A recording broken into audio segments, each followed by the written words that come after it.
we have 10, 9, 8, 7, 6, 5, 4, 3.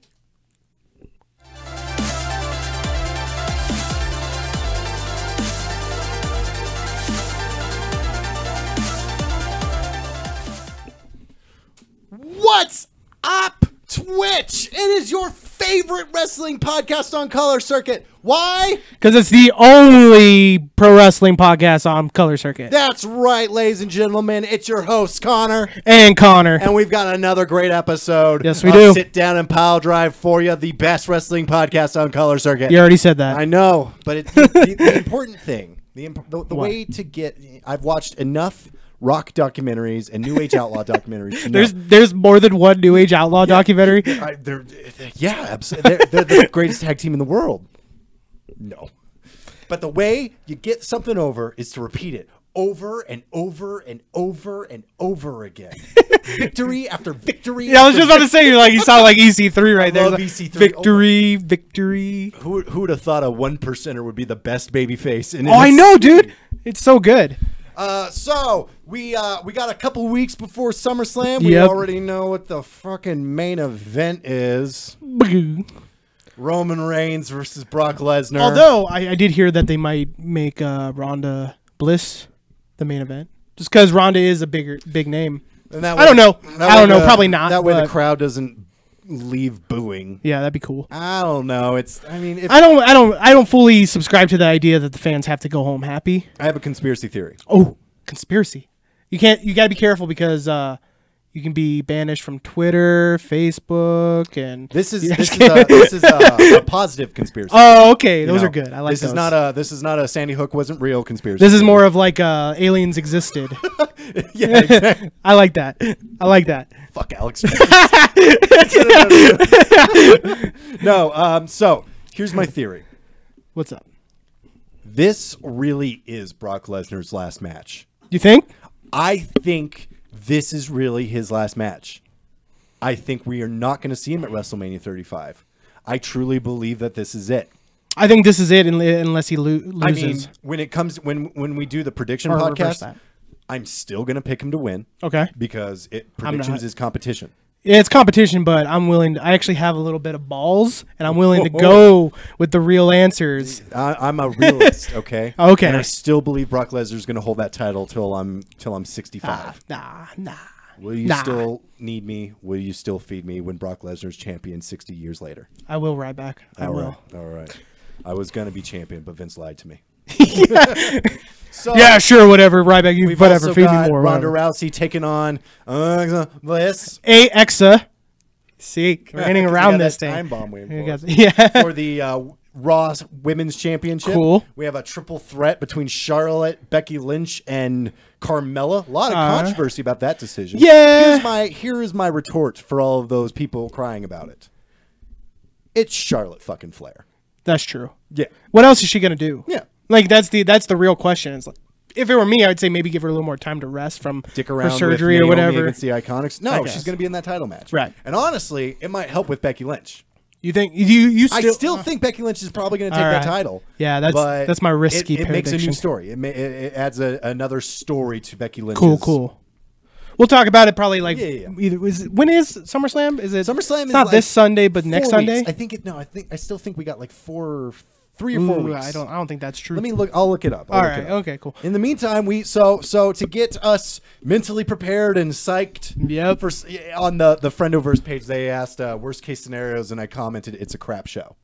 Yeah, but that's most likely scenario too. To me, that's like I don't really care what happens at this point because as much as I don't care for Roman Reigns, I just think complaining about him being in the main event scene it's wasted breath at this point. Yeah. Well, okay. So like we all thought that SummerSlam last year was going to be really, really bad, and it ended up being a pretty good show because we're going to talk about that today. I think I found that with a few exceptions, usually when it seems like it's going to be really, really bad, it delivers. Yeah, Like, there are it's exceptions. really weird like that because when you get hyped for a show, it's always usually kind of like, Oh well, that wasn't August that good. 19th. So not next week, but the week after. Like we got I 2 said, weeks. cool. Like WrestleMania 31. Everyone thought WrestleMania 31 was going to be really, really bad, and it's It was probably really one of good. the better WrestleManias. Yeah, and 32. Honestly, I thought everybody Well, was I mean, you were stoked. there. I was there, Like- and no mean to brag or whatever, but But like I think WrestleMania 33 might be one of the only few that was like, no, that was pretty bad. yeah. It was pretty. What happened? 33. 33 was Roman Reigns Undertaker. Oh yeah, that was bad. I mean, it was worth it for that Undertaker moment, but then it came back the next year. So what the Yeah, fuck? so who cares? Yeah, gotcha. So anyway, we're not here to talk about WrestleMania. We're here to talk about SummerSlam. Super Slam. So last year's SummerSlam 2017 was a main event featuring Jinder Mahal, Jinder and Mahal. Shinsuke Nakamura, Yeah. and a fatal four-way for the Universal Championship between Brock Lesnar, Roman Reigns. Can we just gosh on that match for like That the match rest of the was show? So Like, fucking good. Yeah, but we'll get to that. We'll get to Braun that. Strowman and Samoa Joe. And let me tell you, Yeah. So this was around the time I lost internet at first. I got internet back, but I saw all of NXT TakeOver Brooklyn 3. Amazing show. Oh, Fucking yeah. awesome. We Yeah. should probably also talk about NXT Brooklyn. That one. You got to remind me, man. My Both. memory's We'll- not the best. We'll talk about both. That was McIntyre versus Almas, right? No, that was McIntyre versus Rude. Ah, yeah, and that's when Adam Cole debuted, right? Yeah. Cool. We'll talk about that one too. Mm-hmm. And then the next night was SummerSlam, and my network was fucking up the entire time. So I think it messed up for a lot of people. So I didn't get to see most of SummerSlam, and then when the network stopped like fucking with me, it was right at the end of the Jinder Mahal Shinsuke match, so I got to see who won. And was Nice. immediately in a bad mood. Oh yeah. Did And you ever then- see the? I guess you just watched it. Yeah, so yeah. Saw that entrance. Yeah. Yeah. That guy's violin needed to be tuned. And then the Fatal 4-Way happened, and I was like, that was really good. Oh, it was fantastic. Spoiler alert. Yeah. The main event was worth it. Now, full disclosure, when we talk about this, I did not watch the pre-show.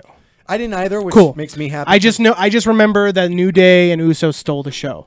That's what I remember. And they were on the fucking pre-show. Yeah, and that's all I remember about the pre-show, and that's all I'm gonna say. Wasn't there a cruiserweight title match? Was that Akira it was, Tozawa versus it Neville? was Neville versus Tozawa, and I think Neville won it back. Yeah, you're right.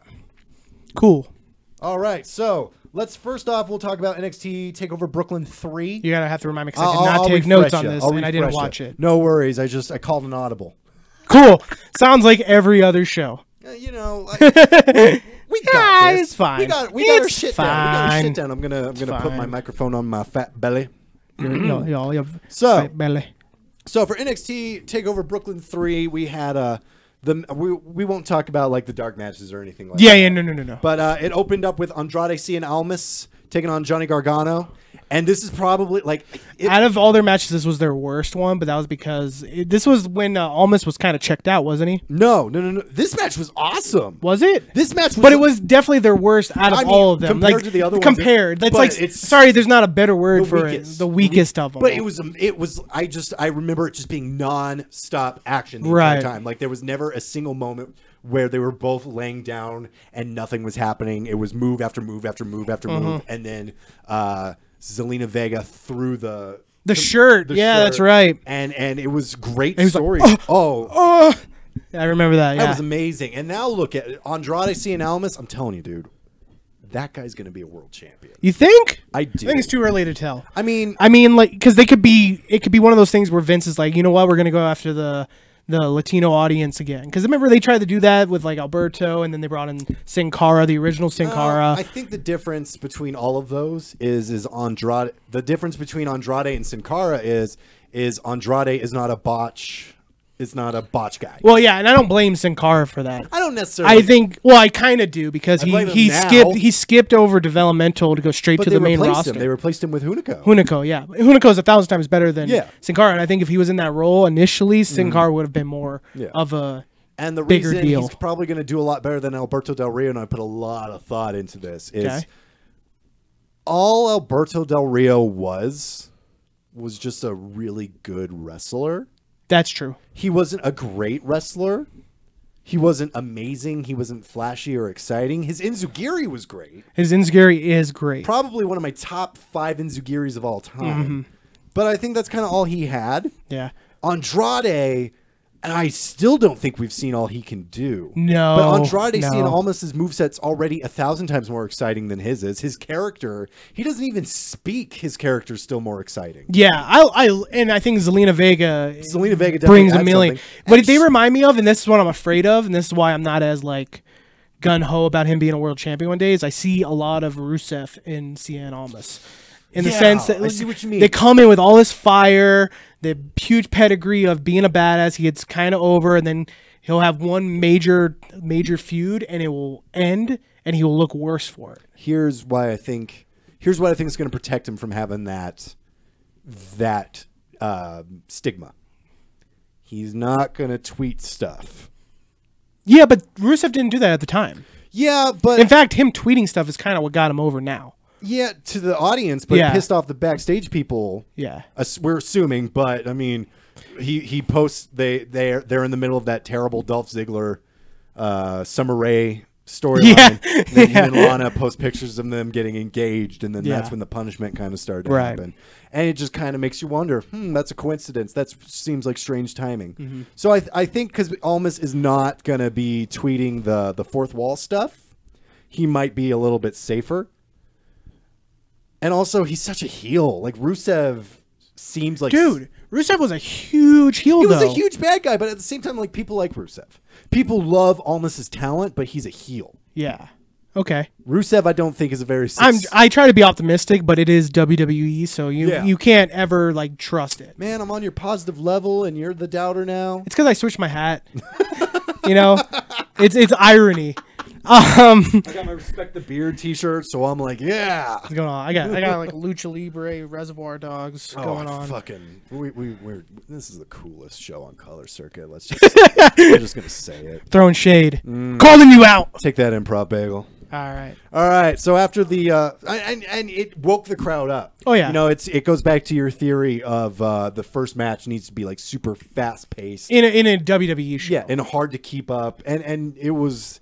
It got the crowd going. One of the things I really loved about, and it's probably one of my favorite takeovers, admittedly I've not seen a lot of them, but from what I've seen, I'm like Brooklyn 3 is like number 1 or 2 for me. Really? Maybe War Games Really? is ahead of it. I'd say Chicago this last year was the best takeover they've ever had. I mean, luckily I don't think there's ever been a weak takeover. No, yeah, for sure. Even like the early stages of takeover when it was still at Full Sail. When it was your best wrestler, when your only good wrestlers were Sami Zayn and Cesaro. Yeah, and Neville and Bo Yeah. Dallas were Yeah, the yeah. main event. That was a great show. It's still great. Yeah. Then, and this match got even better, and it kind of shows the 3-ring circus philosophy that NXT that Triple H and NXT have is Sanity took on the Authors of Pain. And that's where Sanity won, right? Yeah. Yeah, that was NXT great. for the That was a NXT great match. I was and stoked about it. It was like it was and first off, this was when I discovered Alexander Wolf. Yeah. And I was kind of mad at him. I was like, where were you hiding this entire time? Yeah. First he does a German suplex, which I was like, Well, he's German, so it's kind yeah, of it's just he a did- suplex He to did an him. Alexander Wolf suplex, native to my home country suplex. Why is it German? What makes it German? It was I think it was invented by a man who was from Germany. Oh, okay. Well, So it was a German suplex. I think that's I could be completely off basis, but I think it was a wrestler from like the Bronze Age but of that's wrestling not even. where That's just the first. That is Yeah. that's not the cherry on top. That's just like a wow, Alexander Wolf. That's a pretty sweet German suplex you have here. Then he does a suicide dive, which I was like, yeah. Alexander Wolf, like I went back and watched a couple of his matches on WXW, the German Mm-hmm. independent promotion that Walter and Ilya Dragunov is in. right. He's really good. He is really good. And I flipped out. And when I was writing my notes, I wrote it in all capital letters. He does that fucking Frankensteiner from the top rope, and I just was like, Alexander, He was definitely the star of that match. Oh, that match was for him. Yeah. Eric Young did really great. I will never criticize Eric Young. I love Eric Young. He is someone who I've seen grow from like a wannabe Shawn Michaels to like a real wild man in TNA, and then coming in and basically coming. I don't know if he, according to Sammy's Callahan, he created Sanity, but Eric Young really like found the voice for them. Like Sammy Callahan saying, "I'm like, okay, Eric Young's great. He's killing it." Yeah. Oh yeah, hell sure yeah. I'm not taking anything away from yeah. either of them. Right, I'm just saying like he definitely made that stable seem interesting. This was almost. It was fast paced, but not in the way that Gargano almost was. Right. It was a car crash. Yeah. It was a car crash match, which was exciting. Yeah. It was exciting. I'll never forget Nikki Cross, she's a. Oh, and didn't she like at one point like She tried to hit a crossbody on I think Razar. She's a national. She's an international best. treasure. And when we talk about evolutions, I have a plan. So for her. yeah, she does the cross. She tries to do the crossbody. Razar catches her. Yeah. And then Big Damo fucking just squishes her. I'm sorry, Makes a Killian Dane. yeah. He makes a Big cross Damo. sandwich. Yeah, Nikki Cross sandwich yeah. through a table. Yeah. Which was just awesome. And then Sanity picks up the win. Yeah, I was stoked because I really didn't think they were going to win. I had no reason to believe they would win leading up to that, and then when they did, I was like, "Hell yeah!" Kinda. And I'm like, "Oh, there's a painter gonna go debut after SummerSlam, and it's gonna be sweet." And then they didn't, and I was sad. Kind of started a downslope. For Yeah, Authors it of really Pain, did. But I think it definitely put Sanity on the map as like, this is a good tag team. And then after they won the titles, they get attacked by fucking Bobby Fish and Kyle O'Reilly. Yep. I was flipping out. I was like, Red Dragon, holy shit. Yeah. Holy shit, that's awesome. I was stoked about that And too. I didn't even know what was going to happen at the end, although the writing was on the wall. Yeah. But still, that was fucking awesome. Yeah. I'm trying to remember if there was anybody in the audience, like if there was any It was indie names like who would eventually who be shown debuted up. last year. Well, we know who debuted, but he wasn't in the audience. I don't think they did an audience thing at that time. You're right, because it was spoiler. Adam Cole made his debut. Yeah. Oh, But he- spoiler for every show that came out a year but ago. he wasn't in the audience. Yeah. You never know. Someone could have woken up out of a coma. Yeah, I think what they did is they did that, but they did it with like Samoa Joe was in the audience or something like that. Yeah. And no, that was WrestleMania. So yeah, I think they had a bunch of like WWE former NXT guys in the audience that time. They didn't really have Well, anybody. they had Kevin Owens at War Games. Yeah. And then after that, we had Aleister Black, My boy. who kind of just really started making his name Yeah. like around this time, taking on Hideo Itami. That was a fantastic match. That was exactly, minus the fact that it should have been a hell of a lot bloodier. But I know, Well, yeah, you can't do They're that. not going to do it, but it should have been. That match went exactly how it should have been. Was just these two guys kicking and chopping and elbowing. They're two of like the most notorious strikers That was a fight. in the Okay, world. And so well, I have a little bit of technical difficulties. We haven't started I think she has. Katie, of the channel yet. That'll we be turn that's next We're year. excited. audio off? Excited for that. Is that the We video? appreciate it. Gotcha. Sorry about that. It's okay. No worries. Anyway, so it was a very stiff match. Yeah, of course. I think Hideo was bleeding. Yeah, didn't he get like I don't remember. Man. Hideo always bleeds. You know who should it should have been a Because the NXT I see is more of like special pay-per-views. I don't see them as like WWE pay-per-view. Yeah. They need to have more one-on-ones because That's that's where you establish fighters. Okay, I'll just say it. I'll just say it. Okay. If it was a triple threat between those three, it would have been a super stiff match, and everyone would have had their noses broken by Oni Lorcan as he just flew at him. Yeah. I love Oni Lorcan. Oni Lorcan's His great. whole strategy in a fight is Did you ever see his match in PWG against Chris Hero? no, but I saw his match against Roderick Strong. Oh yeah, but there was one point in the match where Chris Hero pile drove Oni Lorcan off the top rope. It was awesome. I love It was I think it was Bola 2015. yeah. Yeah, it was dope. Really good match. Aleister Black won. Yeah, of course. Yeah. And especially because of hindsight. Do you feel like he's ruined Alistair? or tainted or stained? No, dude, he's like my favorite Really? wrestler. I mean, I love him, but I'll never say he's staying. and I know how you feel about Taz. Taz is the best. Except for now. Right now, he's not He the was best. talking Back about how having Aleister Black cut all of these promos and stuff like that, and show up in suits and stuff like that is kind of hurting his character a little I don't think bit. it's hurting his character, but it is making he's not a charisma like badass. But like I've always said, I'm like, if you're really good in the ring and have okay talking, you'll succeed. If you have no talking and are an adequate wrestler, you're gonna not do well. I feel like also. I'm sorry to mean to cut you off. No, you're good. He doesn't need to be the best talker. Mm-hmm. I think booking him in like a feud like he's in right now, which we know is I think is perfect for him. But putting him into like putting him with Velveteen Dream was great. Yeah. He doesn't need to be Adam Cole on the mic. His character is very stern, very serious. He's like an Iceman.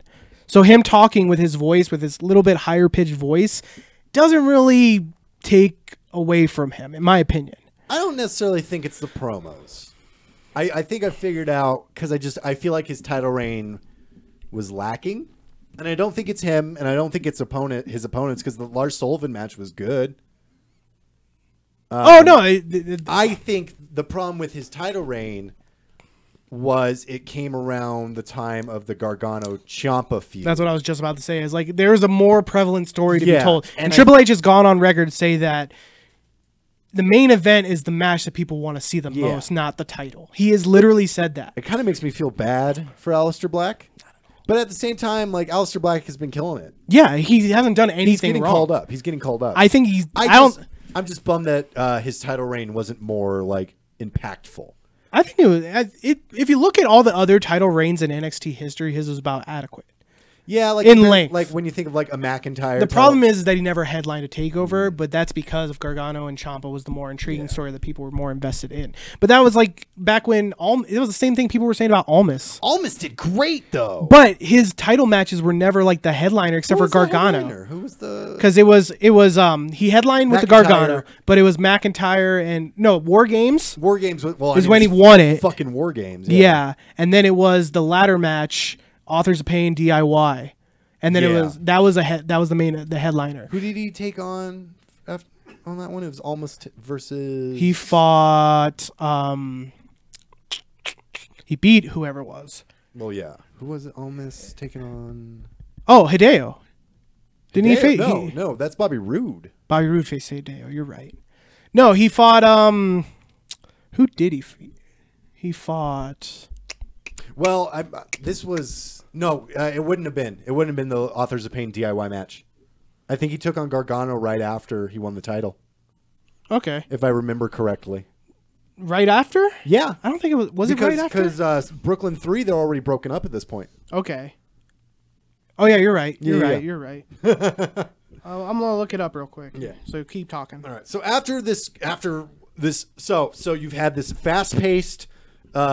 Technical lucha libre mix of a match. Then you have this car crash brawler match. Then you have this strike fest, and then we have, and this is probably one of the best matches I've ever seen.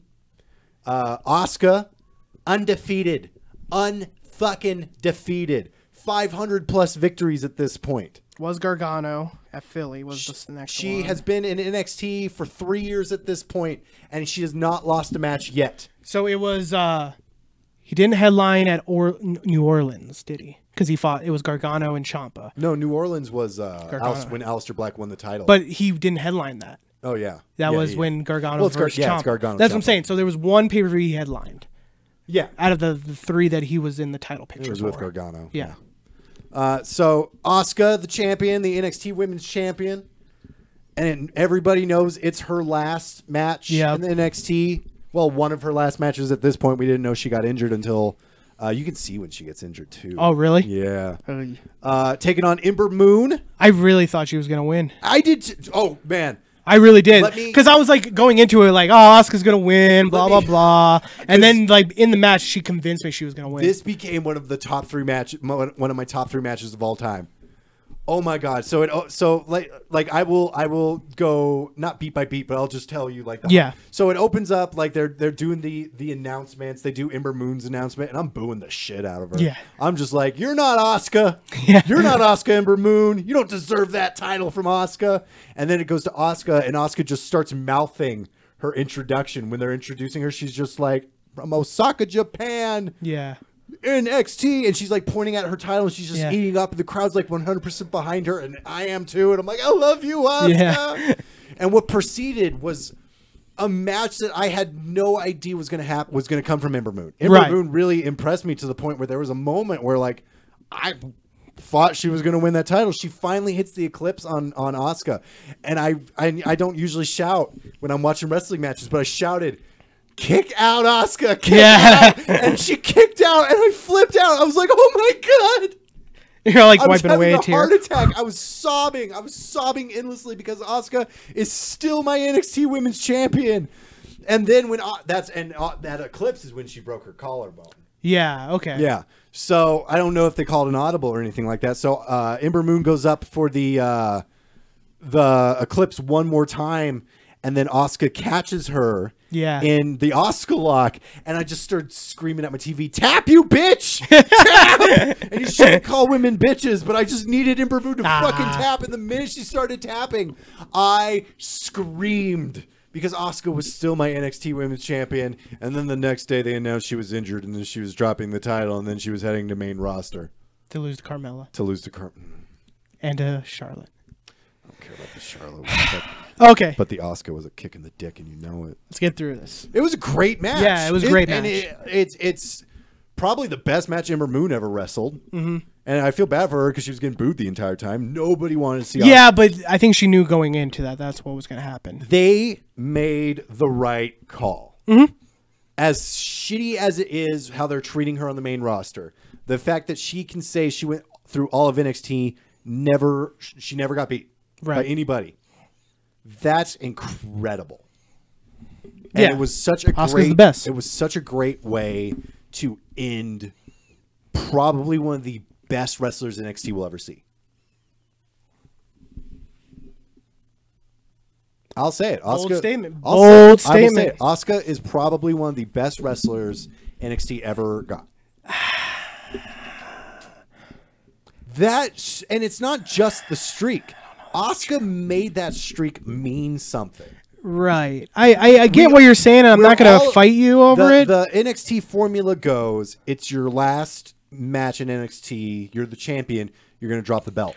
She's definitely the best women's wrestler for sure, but I don't know. Gargano, dude. Gargano's great. No, like, I'm not saying she is the best. She is, if we're doing a top 5, Asuka is not 5 or 4. She's 3, 2, or 1. Yeah, okay, I can agree with that. Like, I'd put her ahead of a Shinsuke. I'd put her ahead of Samoa Joe. True. I'd put her ahead of Kevin Owens. Well, Kevin Owens, I don't even consider him. He was NXT there guy. for a minute. He was there for a cup of coffee. But I'd put her ahead. I'd almost put her ahead of Finn Balor, and he Yeah. is NXT. I'd say for me it would be Gargano, Ciampa, Asuka, Yeah. and then Aleister Black. Asuka is my favorite wrestler right now.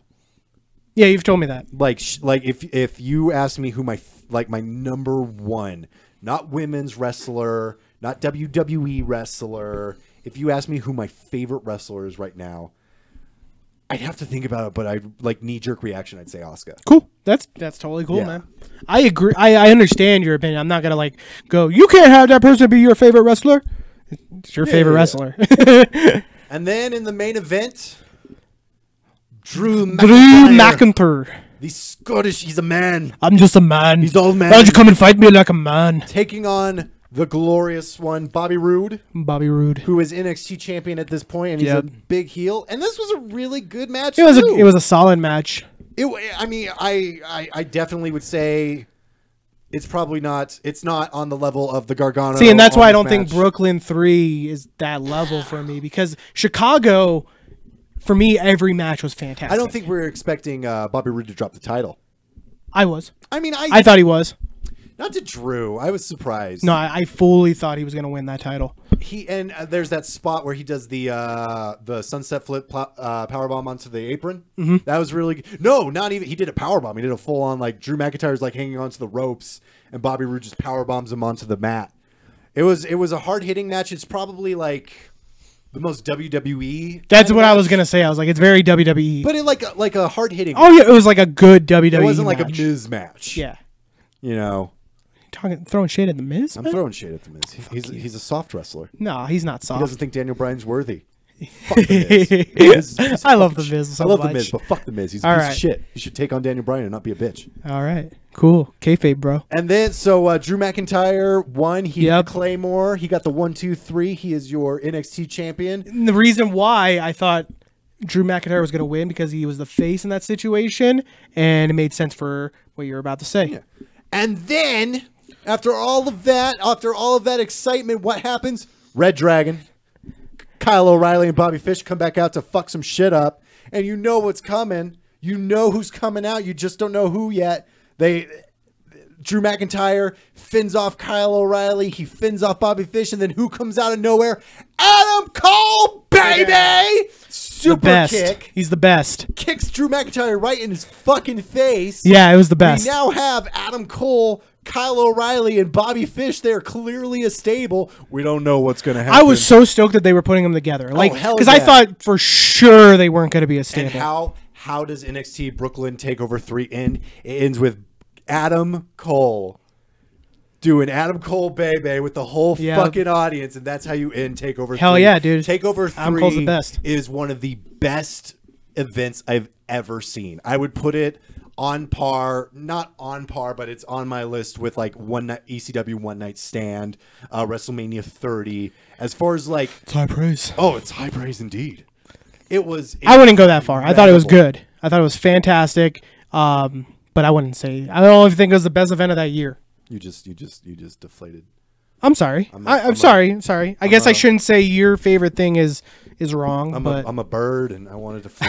And you I gotta clipped spread my wings. You clip my wings. You I clip. spread my wings, Poppy. So that was Takeover Brooklyn 3. We got Brooklyn 4 coming up, and let Yeah. me tell you something. I love the Brooklyn Takeovers. Yeah. That is their WrestleMania. Yeah. I like how they also have their WrestleMania not during WrestleMania. Yeah, they have it during SummerSlam. Yeah. Everyone's always like, "What event's going to be better?" I'm like, "Why even ask that?" Yeah, it's gonna be Brooklyn. better. Yeah, it's gonna gonna be be better.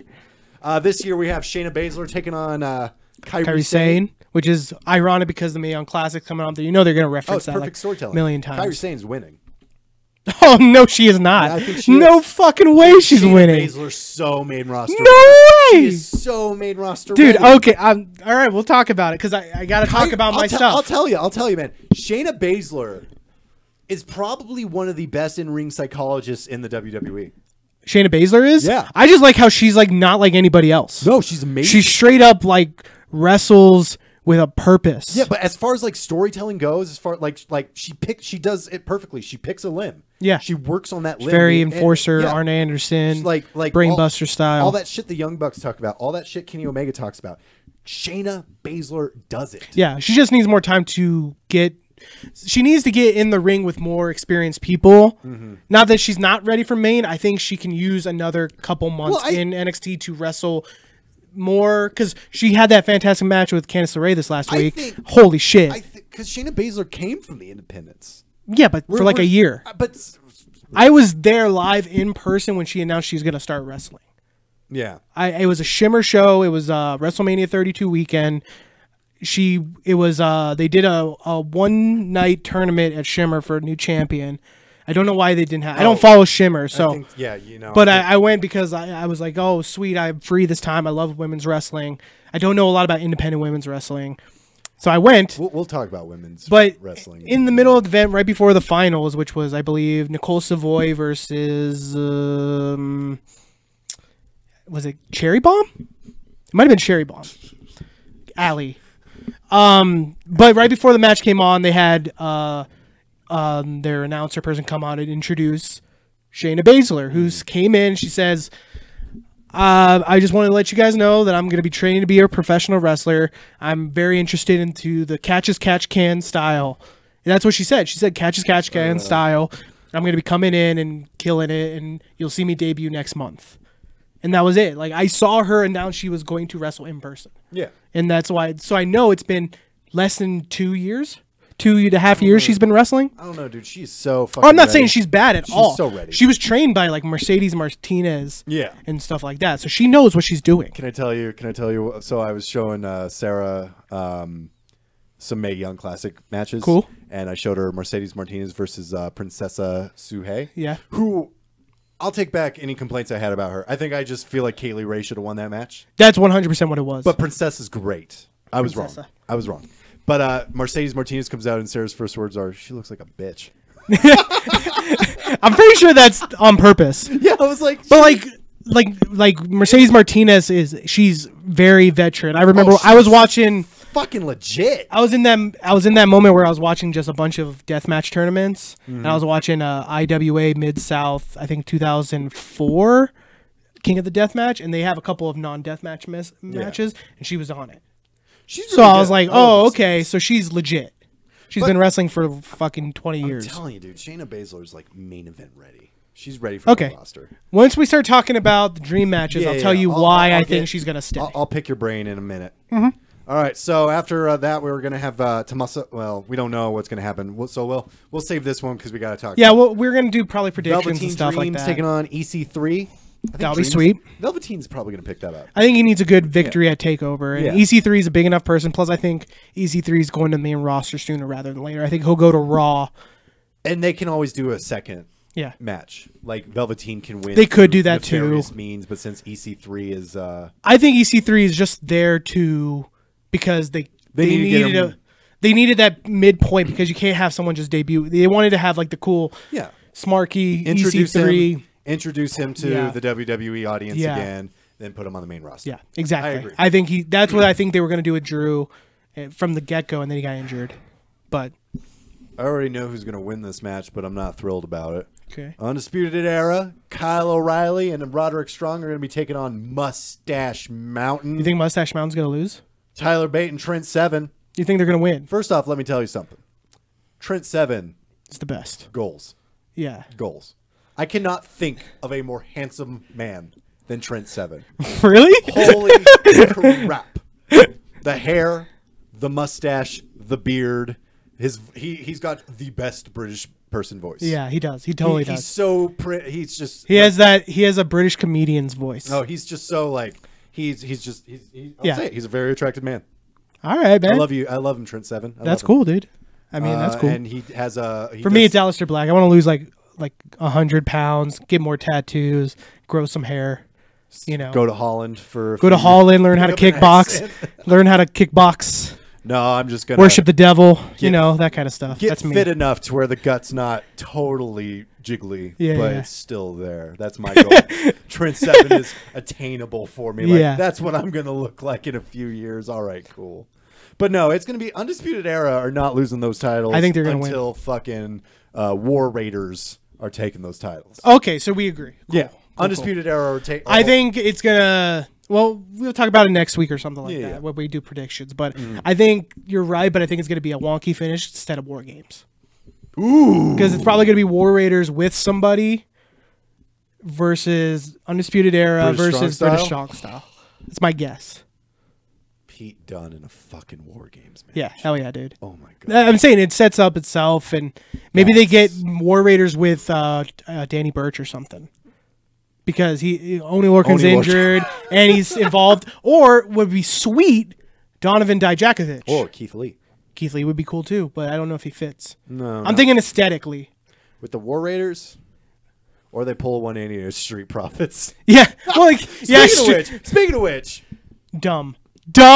I know what you're gonna say. That's dumb. no, hear me out. Hear They me were out, so hear me out. dumb. Hear me out. That was fucking great. It was so dumb. It was so. I'm sorry. Nothing is better. Nothing is better than when they're in the audience and then they just point at. I can't even remember who the fucking heel tag team they were pointing at were. It was the Mighty. TM61. It was the Mighty, and I was like, God damn it! I love Montez Ford. Yeah. I fucking love Montez Ford. I love Angelo Dawkins. I'm cool with it. If they're interrupting matches, I'm like, whatever. At least All it's right, Street fair Profits enough. doing it. I just think it was dumb. Dumb, dibbity dumb. But Speaking of, I like this Australian style of wrestling. That's kind of like oh yeah, they're getting really prevalent recently. There's a not lot really of good like- guys. It's like high flying but striking. I always say, okay, so like I've always told you my ideas of what the style is based off their Yeah. thing. So I've said like UK's very ingrained in technical with joint manipulation, Yeah. things like that. I believe US is about charisma. It's about talking to Mm-hmm. the audience while you wrestle. A lot of power moves. Chris Jericho talked about it. Yeah. And then Mexico is more of like high flyer, but their technical is more about using momentum. Yeah. Japanese about strikes. Germany is more about like almost like Walter. It's about Walter. kind of, but it's more about strong grapples, if that Yeah. makes sense. Like German suplexes, They're big. chops. I have yet to see a small German wrestler. They're big boys. You gotta watch Ilya Dragunov, my friend. Yeah. He's the best. He's like yay high, and he's the unbreakable man. He fought. It was basically him versus Walter, and it was the unbreakable man versus the unstoppable force, essentially. Yeah. And basically, Walter chopped the shit out of him so bad that he, you know how like Daniel Bryan had his chest hurting and it was all wild. Yeah. Think about that, but like times 10. God. That was him versus Ilya, and Ilya's making his United States debut at Bola this Had year. that fucking picture. So stoked. Yeah, that fucking picture of Walter and PCO next to each Essentially other. like that. That's After exactly that what it Joey- looked like, after except for he Joey- wasn't so tan. Oh my god, his fucking chest was I'm going to show you a dead. picture of it because you're going to be like, holy shit. So, so we're both in agreement. Undisputed Era probably going to retain. We'll talk about it next week. Adam Cole is going to be taking on Ricochet. Adam Cole and Ricochet are your fucking mid card in NXT. I think they're going to be. So I don't think they And that's treat it like not a mid card. That's not a dig. That's not a dig. The only reason they're your mid card is because your main event scene is Tommaso Ciampa. Damn. Yeah. He's an ugly man. Yeah. No, he's all right. The only reason he's That's what he still looks an like ugly normal. man. Well, he's supposed to be like he's an enigma because he's like a Russian Soviet communist babyface. It's super confusing because he was a heel and then everybody loved him. It's 2018. You know, you Yeah. could probably be a communist and be. He's a freaking babyface. sweet. He's great though. I mean, it's not like I'm not knocking Ricochet or Adam Cole by calling them mid card. I'm saying the only like they're your mid card because your main event scene is so stacked. Yeah. So your mid card. I think of the North American Championship as more of like the Intercontinental title Yeah. in New Japan. but it's like mid card. No, because in New Japan the Intercontinental title is like World Title 2. It gets its own separate pay per view. It's basically because there's so much talent. Yeah. They don't want to make it because like they hold their championships truer. Right. Like they have longer title reigns, even though like not super long, but like longer title reigns, less people have them. As opposed to the Intercontinental, anybody can have Yeah, it, like but there's- it's guys who could be world champion who have it. There's been like 15 NXT champions. Yeah, but it's only been around for like No, 3 I'm years. not, all I'm saying. Oh, you're saying it like I'm saying. there's- Cool. I think like there's been like 55, 56 world champions. Yeah. And there's only been 15 NXT champions so far. Right. But yeah, that match will be sweet. It'll They've be wrestled real before. good. They had that 5-star match at Bola that Yeah. I was at. That was Adam pretty Cole sweet. is a phenomenal storyteller. Yeah. Ricochet's an amazing wrestler. And Adam Cole is also an amazing wrestler, but he just doesn't do the crazy stuff. Well, and He'll probably make fun of Ricochet for doing flips, talk a little trash. I feel like Adam Cole has taken the American style, as I was talking about. I totally forgot what I was going to say about Australian. I think Australian is more. I'm going to go back to that real quick before I forget it. Australian style is becoming more of like a. It's like WCW cruiserweight division where it was technical high flying. Yeah. It wasn't high flying like see how many flips I could do. It was more of like high flying for the sake for practicality. Yeah. And then they use a lot of like momentum moves, kind of lucha style. Because they got like Robbie Eagles is coming up. They got Adam Brooks is everybody's like new favorite wrestler. Jonah Rock. Jonah Rock's the shit. He's me incarnate. He literally looks exactly like me. See, that's the other reason I love Trent Seven. I'm like, oh my god, me. Yeah. Jonah Rock like looks like me, but like a little darker, like a little more Tongan. Yeah. So No, I know Jonah Rock. yeah. He's a big boy. And they got like Travis Banks from New Zealand. I'm counting it. TK Cooper. Yeah, they have a lot of good stuff going on. We just said it. New Zealand, Australia, same thing. Yeah, right. Come at us, New Zealand audience. New Zealand, Australia. It's Like different. It's like Australia, but like a nicer high. accent. It's like a higher accent. Yeah. But what we were saying, Ricochet, Adam Cole's gonna be sweet. Yeah, it's gonna be a real good match. I don't think Ricochet will win. No, really underhanded. Yeah, because it's for the North American Championship. Yeah. And then we don't know what's going to happen, but your main event supposedly Tommaso Ciampa, Johnny Gargano, and Aleister Black in a triple threat match. I told you my theory. We won't talk about it today. We'll talk about it next Yeah. week. But there's just two options they can go with it. There's the safe Either route and way, then there's it's the gonna cool be route. fucking awesome. Yeah. No matter what they do, that's going to be a great match. Oh yeah, And Johnny Gargano's taking that title. I think so too. All right. I'm excited. I'm so excited for NXT Brooklyn 4. Yeah, it's gonna be sweet. I'm pumped. And then back to our retrospective. Yep. SummerSlam 2017 on paper garbage. Yeah, In practice pretty sweet. not garbage. garbage. It was really good. The main event saved that show like by Oh a hell lot. yeah! And honestly, not a bad show. It wasn't a bad show. I think there was two. Now that I'm looking at this card, two disappointing matches. Three matches, I say. Three disappointing matches. Three disappointing matches. Yeah. All right. We won't talk about the pre-show because Yeah, we we both didn't watch skipped it. The first up was John Cena bearing the crap out of Baron Corbin. So in my notes, I said Baron Corbin deserves better. Not at the time. I honestly think the only reason why he lost the Money in the Bank was because of what he said, but shit- that's besides the point. I think it was also because he was the backup plan if Jinder Mahal was like not working, like even more than like he wasn't. Did Jinder Mahal work though? I think he worked. I think people don't were think aboard. He did. I think he was a backup plan if Jinder Mahal wasn't like if there was like Roman Reigns backlash on Jinder Mahal, Baron could have came in and just got rid of that. I think them not go because if he worked, I don't think they would have taken the title off of him and given it to AJ Styles until after the Brock Lesnar. I think that was mainly just because there was a backlash about Brock versus Mahal, and people were like, "No, we don't want that." I don't know. I think I'm not, especially with what he's doing now on Raw. I don't think the Jinder experiment worked. You know, I just don't see it. I like Jinder Mahal. I don't have a I problem. really do. I don't I like think he his has a title place. reign. I don't think like he has his- a place. I think I would have slow built him rather than just throw him in the water. But I think for what he got, I love his packaging.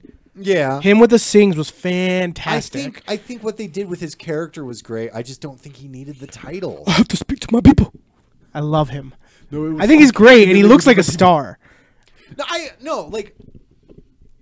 I think the title did a lot for Jinder Mahal. I don't think Jinder Mahal did. Oh yeah, anything- yeah, no Jinder way, Mahal didn't do no anything way. for the title. No, I agree with that It's purpose. such a weird moment. And I think if you started building him from if he won the Andre the Giant Memorial Battle Royal instead of Mojo, yeah, and then they built him off of that to the point that he got a title match, I think it would have it would have less soured him. That was the sign WrestleMania 33 was going to be a long night. Yeah. Oh, Rob Gronkowski comes out and helps Mojo. And then fucking one security chick. Hey, stay back in the everybody's like, no, this is part of the show, lady. It's planned, lady. He's playing. Get away from him. Rob Gronkowski gets involved in WrestleMania 33. Oh, this is going to be a long night. It was. Yeah. It was a long night. Ah. So anyway, I will agree that it probably was not great to see a public burying. It was literally the most awkward match I've ever seen. John Cena had fun. John Cena didn't break a sweat. I wrote down in my notes. He had no sweat after the match. He pinned Baron Corbin, He didn't even and he was just bother to like, shave "Woo." his head. He didn't even bother to Yeah, shave he his didn't head. care. Well, I think that was because he was filming a movie. He was wanted to not care. filming Bumblebee or But, some shit. Yeah, whatever. But yeah, he didn't break a sweat. Baron Corbin, he tried. Baron Corbin tried. He did a dope choke breaker. I like In that Baron- match, Baron it was Corbin's got a great. real good moveset. I said Baron Corbin deserves better. I don't think he should be world champion or anything like that, but put him in solid mid Carter, basically where I don't know, Shinsuke is right now. He could easily fill that role. Yeah. Easily. But then what do we do with Shinsuke? No, I'm not saying replace Oh, Shinsuke. okay, I'm saying okay. in the role that Shinsuke's at, that's where I saw him being a perfect fit. But giving him literally burying him on TV, it wasn't even a joke. People were kind of dumpster fire. He called him a dumpster fire wrestler. That was literally the first time I saw someone actually get punished on live TV for saying legit shit. Especially, and again, this is all speculation on backstage rumors Right. and stuff like that.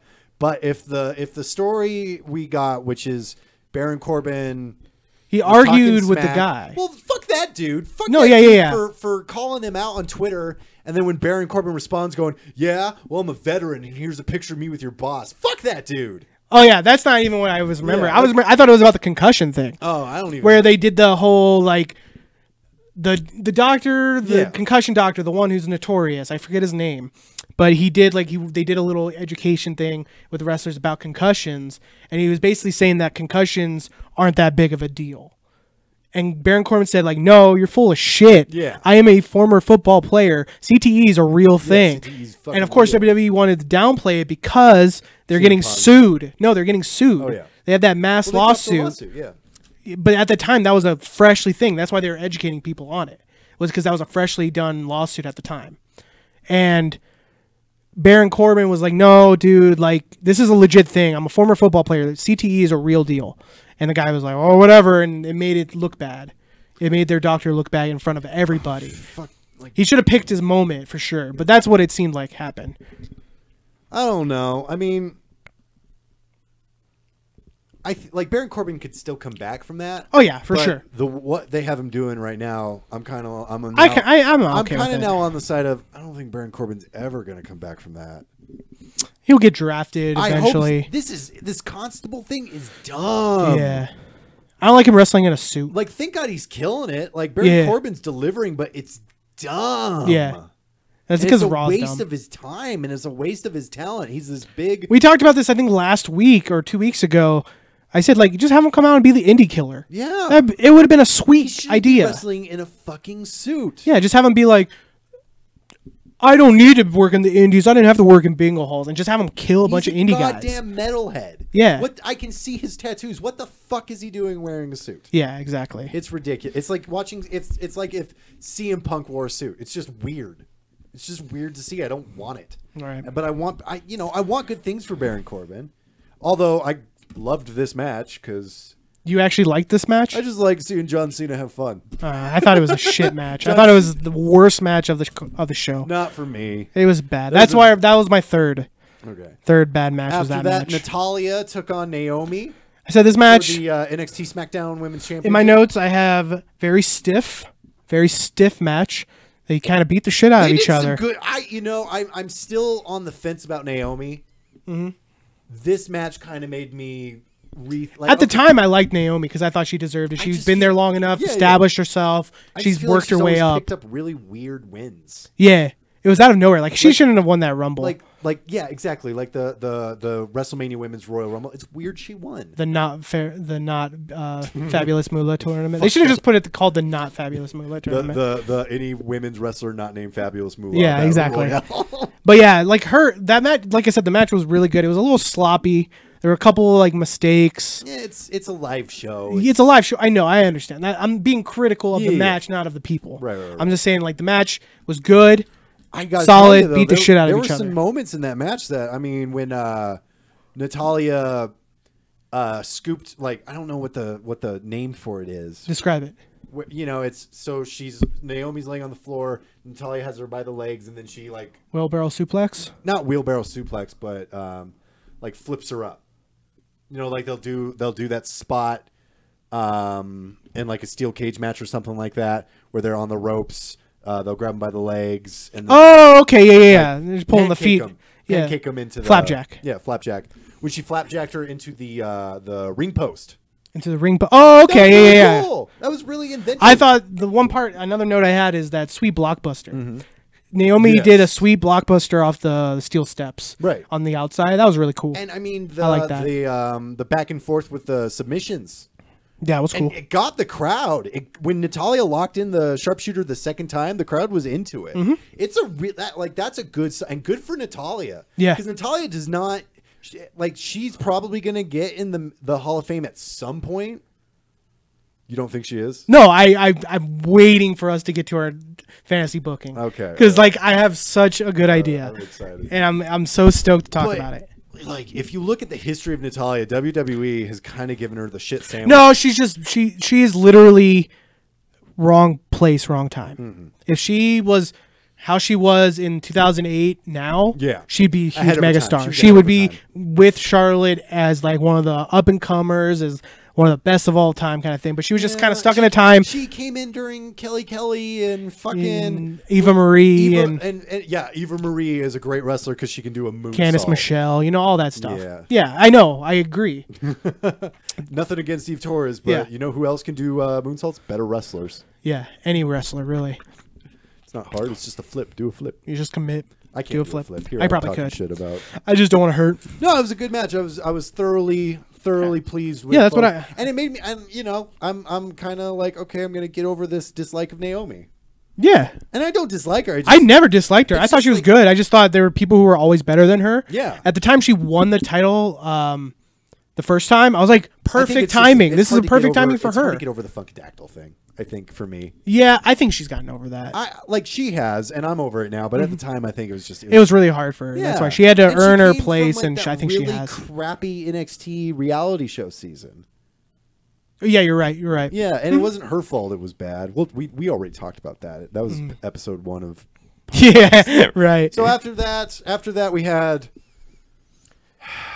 I know you don't care, but I've prided this podcast so far on being a pretty Enzo Amore free zone. So as soon as while I was watching this to get How my you notes, doing? as soon as this fucking horrible music came on, I was like, now I gotta fucking talk about this tool. Yeah, shitty person. Fuck. But at the time, you got to remember, at the time, No, the crowd was not into him. All right, The, cool, whatever. Here's the thing. They'll do the callback chant, but that's because we want to do the callback chant. People were just soured because they didn't want him to break up. I mean, I honestly think that was when people turned on him. That was one of the biggest mistakes WWE ever made was breaking up Enzo and Cass. Oh yeah, 100%. And we'll talk about it during the match because I think it revealed both wrestlers' weaknesses. 100%, 100%. Wrestlers. So It's Big Cass taking on the Big Show with Enzo Amore in a shark cage because they bought it. They need to use it. They got to get those toys out there. What's fucking stupid is it's almost the exact same match as the Carmella. Oh yeah, Asuka 100%. match. They do not do anything different. It's always What's the point of one this? guy talking crap down to the other two are wrestling, and then someone has to do something nefarious by either dropping something. No, it's always dropping something. What the fuck? So the match is boring. It's a very bad match so Yeah. far. And then towards the end, Enzo Amore's fucking around in the shark cage with baby oil. He pulls out baby oil out of his He's, like, pants, stripping starts down to his pouring boxers down, and shit. Gets down to his boxers, squeeze through the shark cage. And it's just like, how can you as a wrestling fan find that enjoyable? I literally wrote, "What in the actual fuck?" I'm like putting myself in that arena, and my SummerSlam version of myself also saw Brooklyn 3, and I'm sitting there going, "This is crap." Yeah, I wrote a couple of notes down. I didn't do a whole analysis, Yeah. But I basically said Enzo should have been a manager. He should not have been a wrestler. He should have, after him and Cass split, he should have found someone else to take on Cass and maybe just had him be a manager, get a stable going. That would have been cool. He could have been like a Bobby the Brain Heenan, and If they were gonna have, I'm sure the idea was Big Show puts over Big Cass, right. But if they were gonna do Big Show puts over Big Cass, they should have just had Big Show put over Big Cass. Yeah. Not Enzo cost Big Show the fucking victory. Yeah. It made Big Show look bad. It made Enzo look bad. And then at the end of the day, it made Big Cass. He is a bad wrestler. I literally put Cass sucks. Cass sucks. Yeah. I said we get it. I literally said we get it. They're You're big. I put that in my notes. I'm like, we get it. You're big. And Kevin Nash wasn't a good wrestler either, but Kevin Nash had so much goddamn personality. That Oh yeah, it he didn't can make up matter. for that. Big And then Cass's entire personality as a bad guy is yeah, exactly. And the last thing I put, because I don't want to talk about this too much. right. The last thing I said is Empire Elbow is a garbage finisher. It was. I mean, It was a great garbage. move, but No, it's a garbage move. I don't like it at all. fine. It's a It's garbage like move. we get it. You're tall and you jump down. Cool. Fuck off. It was yeah, and I think that was like Big Show's last match. I honestly, It's you not- said it's- that to me earlier, and I was just like, it might have been. I don't know. I can't remember a match he's had. Was he since. in the Andre Battle Royal this Might year? have. I think he was in it. He might have been, I don't know. Because didn't Braun throw him out or something? but it's like no, I don't think. Oh no, because he fought with Nicholas, right? Yeah, I still like that. Yeah. moment. So moving on. Well, I mean, I just Okay, do you want wanna to say one more thing? Say that this is right after Big Show had a great match with Braun Strowman. Was it that around that time? This was after. Okay. And it's not just a good match for Big Show. It was a really good match. Mm. And he did a lot for Braun Strowman. Big Show said on Chris Jericho's podcast, all he wants to do is wrestle. Yeah. And he has to be stuck in this bullshit fucking feud with Big Cass and Enzo Amore, who both are no longer with the company. How you doing? You fired. Consensual penis. S8. Oh my God. what I really love about He literally wrote a rap song when making fun of the woman who accused him of rape. one of the best things Simon Grimm ever said was, "There's only two ways this Yes! ends, is either Either he got away with it and he wrote a rap song about And he's it, a monster. or he's telling, or you know, He's making fun of a he's mentally making fun of a mentally ill person. Mentally so ill either way, person. he's a monster. I was like, Simon Grimm, you were a very bland wrestler in the WWE. But he's fantastic. I love him so much. after that, Not disappointing- Enzo. I don't like Enzo. Fuck Enzo. Never again will we mention him unless we have to. I'll mention him if he's relevant to the Yeah, if he's, context. That's what I just said. That. Get on my list. After that disappointing match, it did not get better. Well, actually, Because- no. Before you say that, there was that little bit of that confrontation between the general managers, Brian and Kurt Angle. that was fun. All I want to say is that made me want. I still want it Daniel Bryan, Kurt Angle. one time, just one time. I don't know if we're gonna get it. I would love to see it once, just once. Yeah. Haven't had Survivor Series, Brand versus Brand, Brian versus Angle. I want it so bad. And it was a fun segment. It was kind of cheesy, but they had fun. Oh yeah, it was. I whatever. like watching wrestlers have fun. Yeah. After that, after a disappointing match, it got worse. It got so much worse because Randy Orton, the veteran, the guy who's been wrestling for too long and has been uninteresting for pretty much the whole time, Yeah. took on Rusev, who's fun and exciting, and I love to see him. And Randy Orton beat him in 9 seconds. It's funny because when this match came on, I was like, "Oh, this match happened? Yeah. Dope, sweet!" No. And then I put in my notes, "Oh yeah, I forgot. Yeah, that was. I forgot. Same. I'm Randy like- Orton sucks. I was RKO like- out of I was like, nowhere. Randy Orton has a match. Oh yeah. It happened because I Yeah. totally forgot about it, and then the RKO came out of nowhere and went, Right. It's like. "Oh this, yeah." it's like this, who did Randy Orton wrestle? Oh yeah, Rusev. And then he beat him in 9 seconds. Yeah. You think that was his reward for Brock Lesnar fucking him up? the Oh yeah, SummerSlam 100. before? I think him winning the title from Bray Wyatt was his reward for And then dropping getting it to elbow. Jinder. It was like, okay, but you're gonna get to be. You know, I understand. Like they're doing stuff with Rusev now, so it's fine. Yeah, But at this time, what the actual fuck? yeah. What the fuck was that about? Why did that happen to Rusev? And it's not like he got back at Randy Orton. No, he never did. He never did. Like, good for Randy Orton, but boo. That's not a great SummerSlam moment. I'm never going to remember that. No one's going to remember that. No, I forgot. Like we were just saying, I was like, I totally forgot that happened. And then we were that might be mad. a good thing. And then we were mad when we remembered. Yeah. After that 10 seconds of lame, 10 seconds of lame. Sasha Banks took on Bliss. AXA Bliss. ALEXA Bliss. Yeah. We're not going to say it out loud because Yeah. But in a match for the WWE Raw Women's Championship. it's a dope match. It was a really good match. I love this match. I'm still kind of waiting to see what everyone's talking about with Sasha. Sasha's good. I don't. This match reminded me how much I like Sasha. I like she was really good in her matches with Bailey. She needs a heel turn. It's Yeah. I know that sounds shitty. And like everybody says a heel turn for everybody. Roman needs a heel turn. just Dean don't Ambrose think needs a she's heel a- turn. She needs a heel turn because she thrives as a heel. And I think that's how she tells her stories. Yes. Because like as a storyteller, I just don't think she's on the level of a Charlotte or a Becky Lynch Yeah. as a face. Yeah. And I think that's why I'm still like to this day, I'm like Charlotte is like the best women's wrestler on the roster. Yeah, I'm not a huge Charlotte fan. I like Charlotte, but I'm not like, oh, okay. She's great. You're crazy. Yeah, it's whatever. You're smoking the dope. All right, cool. No, Um, and Sasha Banks won. But what the fuck was Sasha wearing to the ring, man? You could tell she didn't want to wear She was it. like, this thing is way too Oh, heavy. she's just holding it. I don't know what I'm supposed to be. Am I supposed to be a She's- princess? she's Am I like supposed to be a She's phoenix? doing a peacock. She's like a peacock. I was just thing, like, what but the- She's got she looks like the fucking not the raptor, the dinosaur in Jurassic Park that Yeah. spits on a fucking Newman. Yeah, that one. The I don't know fucking- dinosaurs, The, so. the dinosaur that eats Newman. Yeah. But yeah, she came out as like, She was so happy to throw that. yeah, she was so quick. Like, nope, never mind. It was a good match. Alexa came out. I wrote, Alexa looks like a star. Like, Turn off. honestly, Alexa, she. turn off. Oh yeah, right. I think she looks like a star.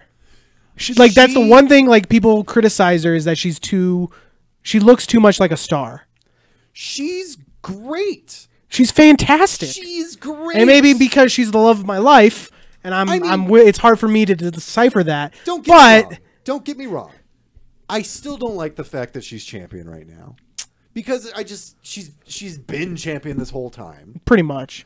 But she delivers. She's consistent, and that's what WWE looks for is consistency. Mm-hmm. Like you can be the best wrestler in the world if you wrestle the best match ever 1 out of 5, you're not going to survive. Yeah. But she comes out, she'll do great matches. She'll have like maybe a hiccup here and there, but even her mess ups usually are not even her fault. No. You put her in a match with a capable wrestler like a Charlotte or Sasha Banks or an Asuka, it's going to be a great I match. literally wrote in my notes, Bliss is great when she's paired with someone who's great. Yeah.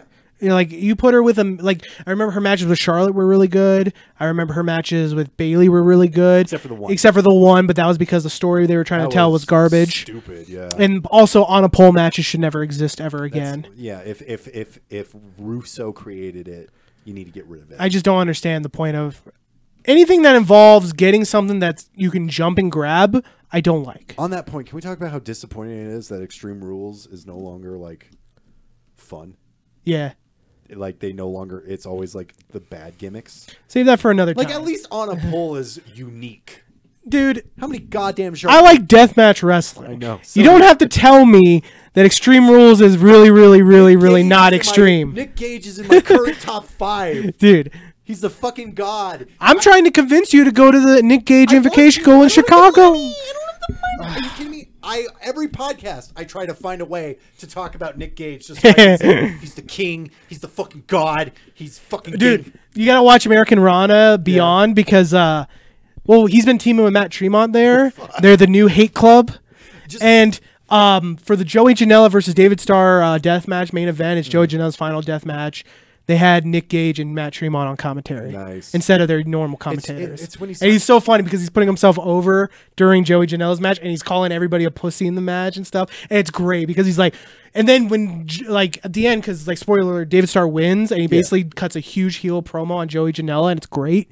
But Nick Gage is like, I like this David Starr. I like this new attitude. I like this David Starr. When Nick Gage was fucking so funny, cutting a man. promo on Matt Tremont, and he just pulls out this goddamn giant knife, and he's like, "I'll fucking stick you." I'm like, "I love you, Nick Gage." You fucking psychopath. And in that match, all he does is talk about how everything they're doing is not fake. He's like the barbed wire because it was a no ring or no rope barbed wire death match. So the whole ring ropes were barbed wire. And he's like, you know, people say those are cut. Those aren't fucking cut. That's real barbed wire. They pull out cinder block. He's like, those are real cinder blocks. He just talks about how everything is real. It's real blood. That's a real ring. Those are real people in the audience. So Sasha Banks won. She won with the bank statement. One thing I would say to add to what we're talking about with this is this match had such fantastic innovation, stuff I haven't seen, and like things like I saw. They don't really give Sasha Banks the opportunities to do the things Sasha Banks can do anymore. Like she did she did this cool spot where I don't know whose idea it was, but Sasha Banks was on the side of the ring. Alexa Bliss was on the ground. It looked like Sasha was going to go for the double knees. She starts running. Alexa pulls the skirt. Yeah, it was really cool, and she slipped on the skirt and like fell down. I was like, I've never seen that before. I've seen people pull the skirt and like basically hockey fight them. Yeah, but I've never seen someone pull the skirt as a tripping device. Bliss I was like, is that's a really solid cool. Storyteller. Yeah, and then she's like for sure Hall of Fame. Sasha? No, Alexa Bliss. Alexa Bliss, Alexa turn off.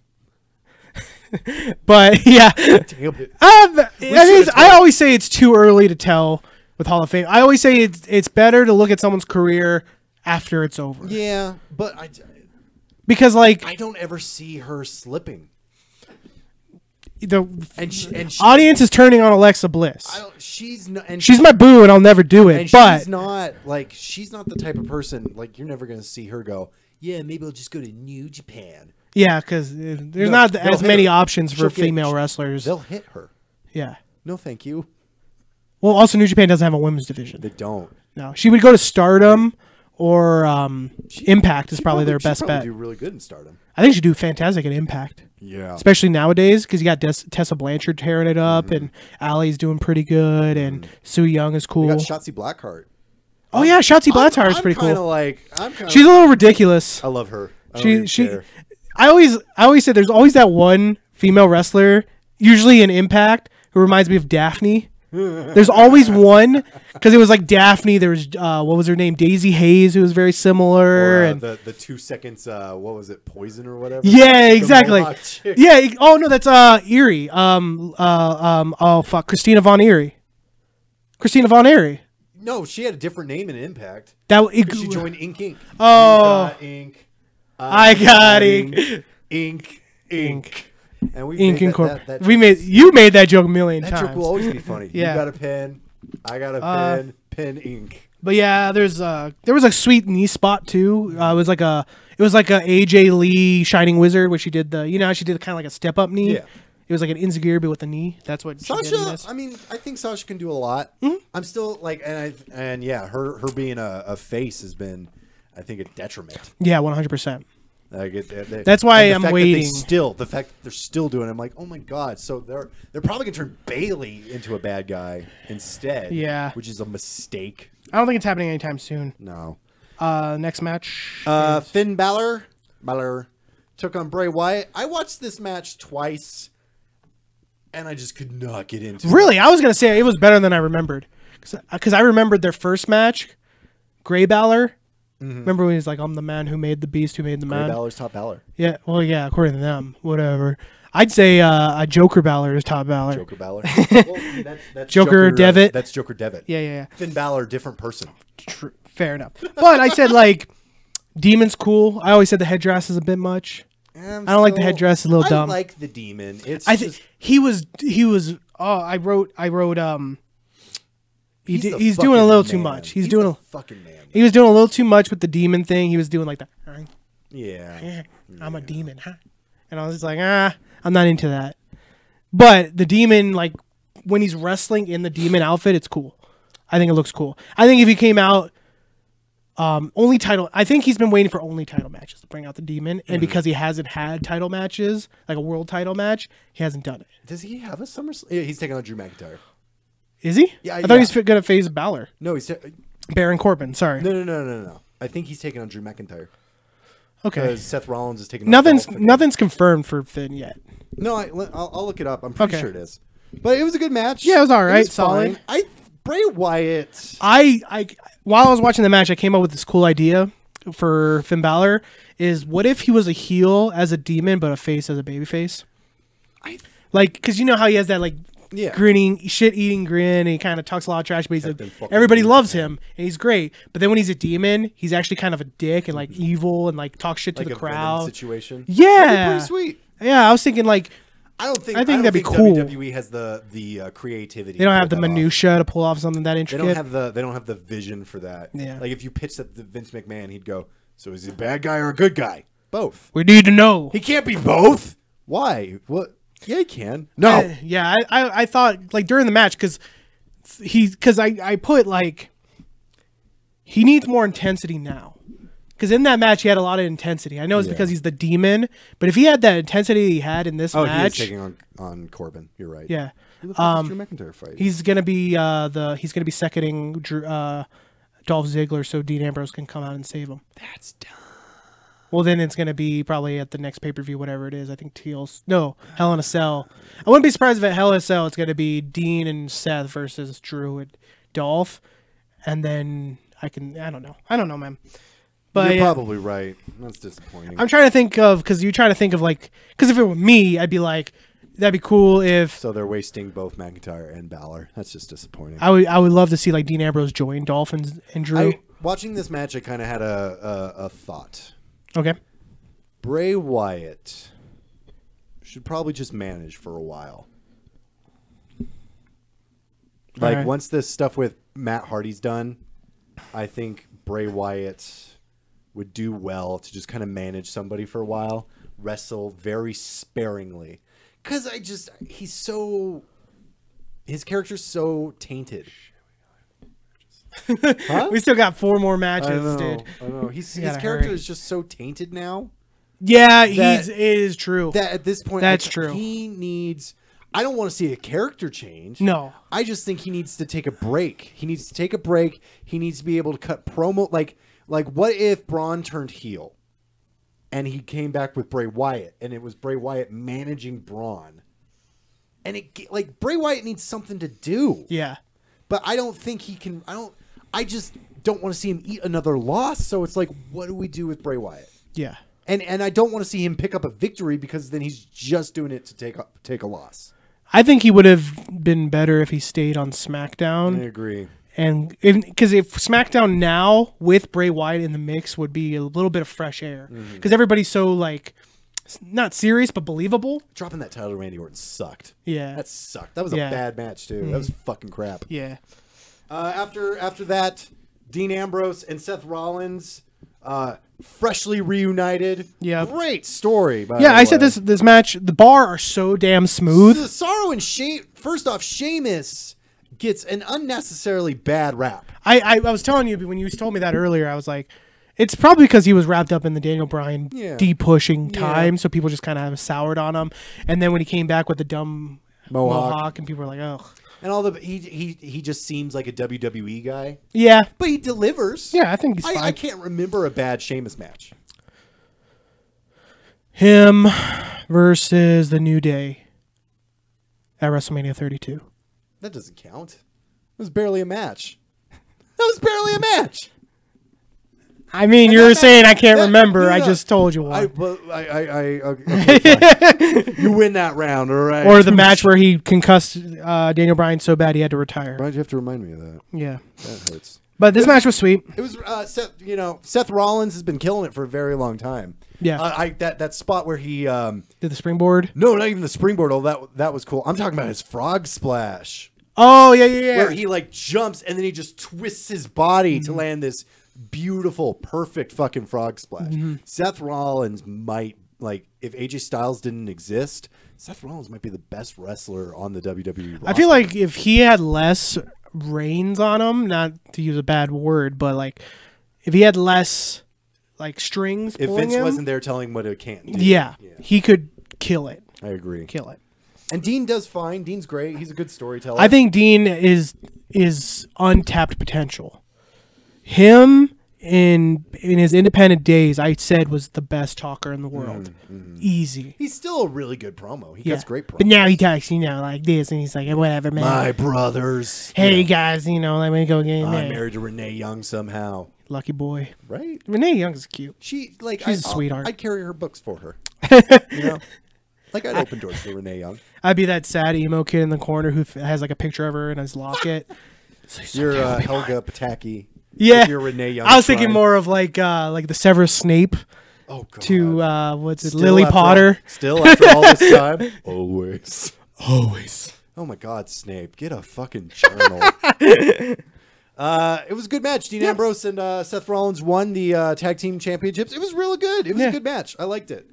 That spot at the end when they're getting ready to do the bar's getting ready to do their finisher. Yeah. and then Seth Rollins jumps Springboards on, Hurricane Ranas. just jumps onto the fucking rope and Yeah. then hits a Hurricane Rana on Yeah. Cesaro. Cesaro shoulder tackle. Shit. Good, first off, great fucking setup. Good Yeah. choreography. And one more part to talk about before we move on is that sweet spot where Cesaro jumps in the crowd and rips the beach ball apart. was awesome. I love that. I'm like, that's so That was so cool. great. I don't understand why Vince McMahon thinks he has no personality. I think he's just racist and doesn't like people who can't speak English. Yeah, I think he's xenophobic for Yeah. sure. I just don't think he likes talented wrestlers. No, I think it's. I honestly think it's because they don't speak perfect English without an accent. Well, I just Because if you think about and he is Irish, so he could probably get over like a Finn Balor or a Sheamus winning the world title. But when was the last time a natural foreign person won the world title? like European, even European. because Sheamus, That's what I'm saying. Sheamus and Del Rio, I guess Del Rio. Del Rio's the one. yeah, But I'm saying like because should have been Shinsuke. should have been Shinsuke. It could have been Wade Well, Barrett. gender kind of because he's Canadian I'm talking about. You know what I'm trying to say. across the pond. Someone who can't speak perfect English. yes, So I think that's one of Vince McMahon's gripes. But I have no proof. but he And sees Jeff Hardy as a world champion. Jeff Hardy with his fucking face paint as a champion, but Cesaro, one of the best wrestlers in the entire world, not a world champion. Yeah. Okay. After that, we had AJ Styles taking on Kevin Owens for the United States Championship with Shane McMahon, who is such a cool dad. as special guest referee. I literally wrote "fuck Shane." That was my first thought. I was like, man, Shane McMahon would be like the coolest dad. Yeah, I wrote "fuck Shane" because he ruined this match. He ruined SmackDown for a while. Oh yeah, 100%. But this 100%. match was good, except for all the parts that involved Shane McMahon. Literally, like the pushing and shoving. Shawn Michaels literally wrote how to be a special guest referee. Yeah, Like he's the best special guest. I think referee. Mick Foley's the best because I loved him coming out with like the tattered shirt but, and like- he hand paints the referee stripes. Shawn Michaels was important to the Undertaker Bret Hart match at SummerSlam, and then if you don't have him as the special guest referee at Undertaker Triple H's Hell in a Cell, it's not the same. Right. But we're getting off topic. Yeah. And don't get me wrong, I love him. He's my favorite wrestler. Mick Foley's my favorite. Fucking Oh yeah, I understand. I just when I think of special guest referees, the first one comes to mind is Mick No, Foley. he's definitely up there. Yeah. But I mean, it was fine. I thought it was a good match, except for all the stuff with Shane. I And literally that's- wrote that. That's my frustration. Is you have Kevin fucking Owens and AJ fucking Styles in the same goddamn match, and rather than just let them tell a good story, it's no, you got to tell this story. Yeah. Wrestling. And then we get the Shane McMahon Kevin Owens match, which was good. It was real good. Yeah. But then it never ended. It didn't end until WrestleMania 34 when it finally fucking ended. Yeah. So we had to sit through August to April of the next year, suffering through this really bad It was story. bad, man. That ruined Sami Zayn.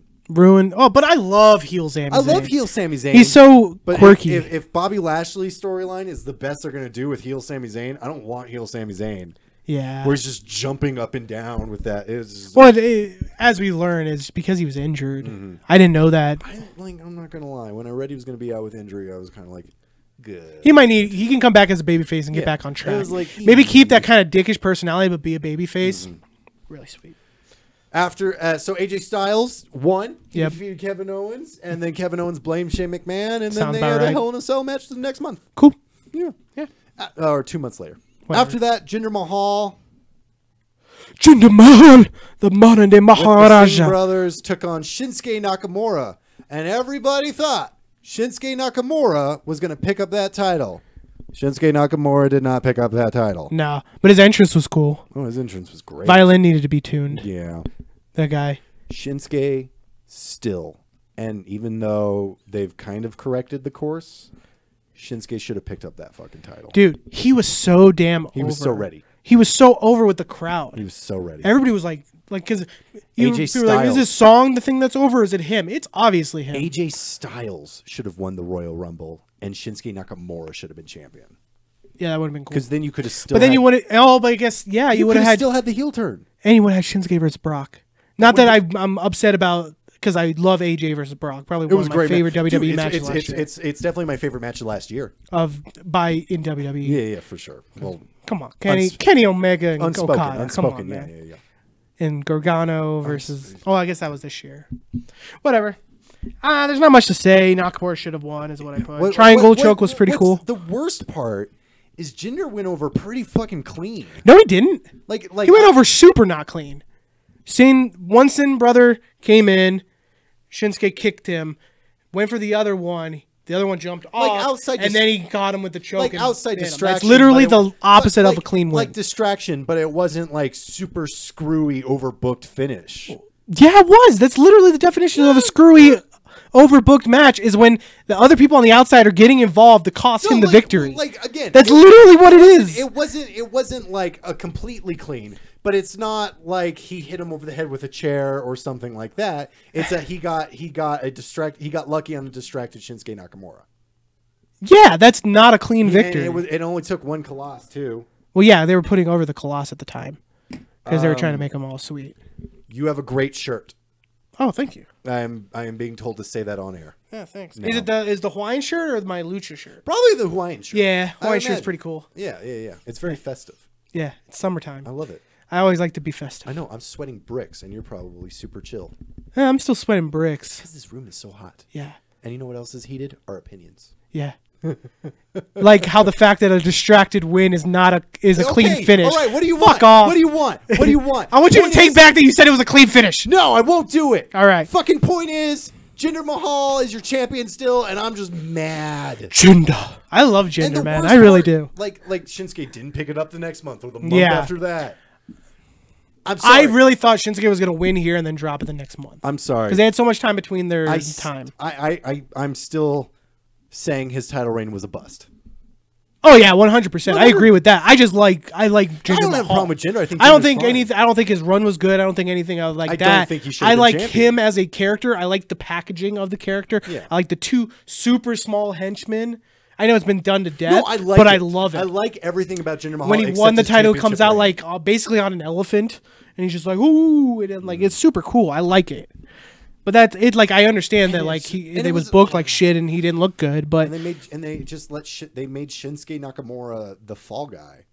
You have this massively over, ridiculously charismatic anime character of a human being, and you just make him the fall guy for this guy that you're kind of like, oh, let's see what he can do. yeah, Fuck that. Put the title on Shinsuke. yeah, After that, the best oh my match. God! Holy shit! Speaking of car crash matches, Brock Lesnar taking on Roman Reigns, taking on Braun Strowman, taking on Samoa fucking Joe. Before we start complimenting this match, I have to say one thing. Yes.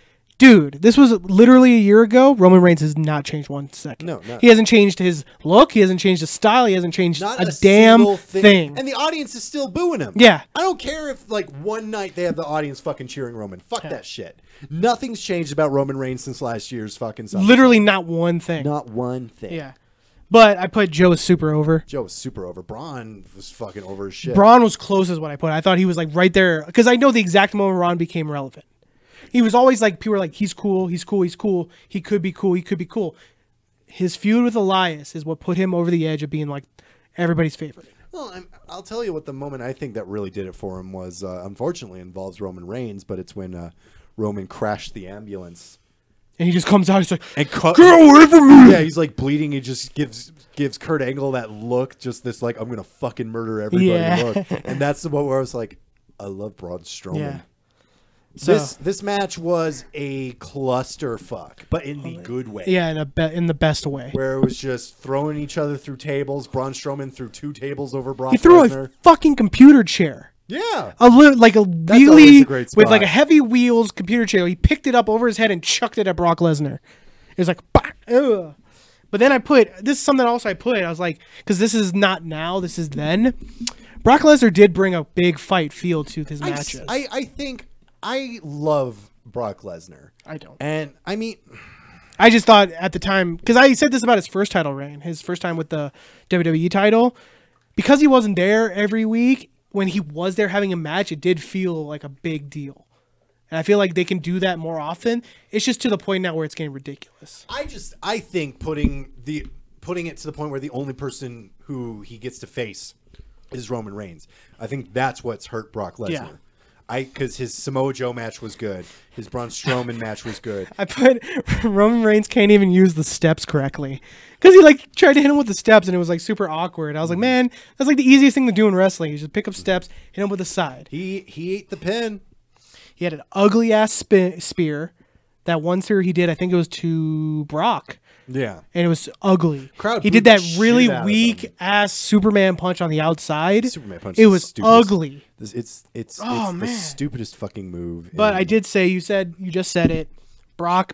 Roman gets pinned by Brock. Yeah.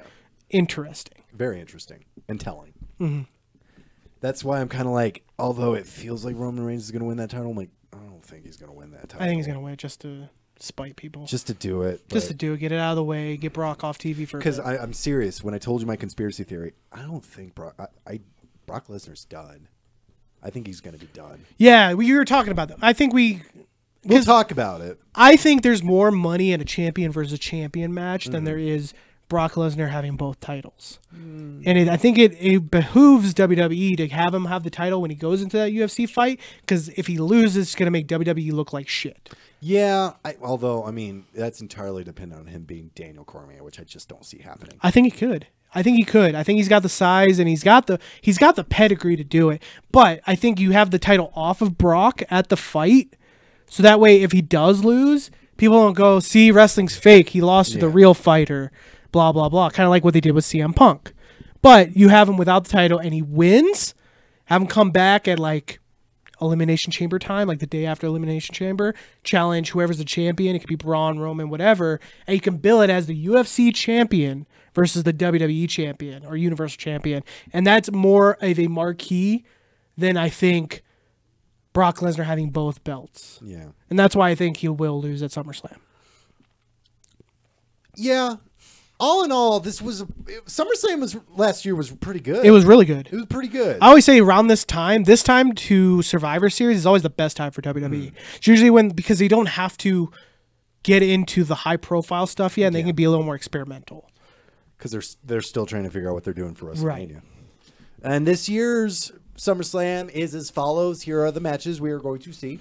Cool. Finn So far. Balor is going to be wasting his time with Constable Baron Corbin. Yeah. Baron has to, And, or Balor has to win. Yeah, but it's, them, they're in their 50-50 booking. Yeah, but I think this is going to be the blow off. I hope so. It's a dumb feud. Yeah. After that, Shinsuke Nakamura and Jeff Hardy. Nakamura wins. Yeah, but Randy Orton's going to get involved. I think Randy Orton's going to injure Jeff Hardy. Jeff Hardy, yeah. And it's going to write him off TV. And We have a follower. what? Up. What's the name? Just Foxy 14. Thank you, Just Foxy 14. And hey, keep it foxy. But But don't, if you're 14, pretend like I didn't say that. We should make we should do next week's episode, and we should talk about 205 Live. Okay. 'Cause- Full disclosure, I don't watch 205 Live every week. I only watch it if people are like, dude. Well, hear me out. But Leo Rush, I've been keeping up on because hear me Leo out. Rush is the best. So you know who the Cruiserweight Championship match is against? Gulak, right? Yeah, Yeah, that's pretty cool. exciting. That's pretty cool. That's gonna be Cedric Alexander. I think first it's off, I think is it's killing it. Gulak's time. I think it's his agree. time. I agree. Yeah, because I think there's agree. more faces in 205 Live. If I'm not correct. 205 Live, the champion needs to be a heel. Nah. Yeah, I think if it's about competition, you can have a face be it. fair enough. Because that's what they kind of been billing it as, right? Gulak's been killing it for so long. Yeah, and he deserves his it. PowerPoint stuff didn't suck. No, it was the best part It of was 205 awesome. Live at And the I time. like Gulak now as a serious competitor, but I also loved him doing the PowerPoints. Right. He was I think fun. he deserves it. Give him it, even if it's only for a couple months or even a month. And then he'll probably, I imagine. I think he's going to drop it to Mustafa, Oh, hell yeah. probably. Hell yeah. And then Mustafa could probably drop it to Leo. Carmella is going to be taking on Becky Lynch and Charlotte Flair. Okay. It'll probably be Carmella's best match. Yeah. I'll spoil it. I think Carmella's going to win at SummerSlam. At this point. Because it's going to relate into my fantasy booking. At this point, I agree. Yeah. I think it's going to be. If I have a Asuka couldn't theory. beat her. I don't know how they're going to do it, but I think she's going to win. Dolph, well, I mean, it's easy. Becky and Charlotte beat each other, and Carmella See, but I capitalizes. can't say that because I also have a reason why they need to be friends.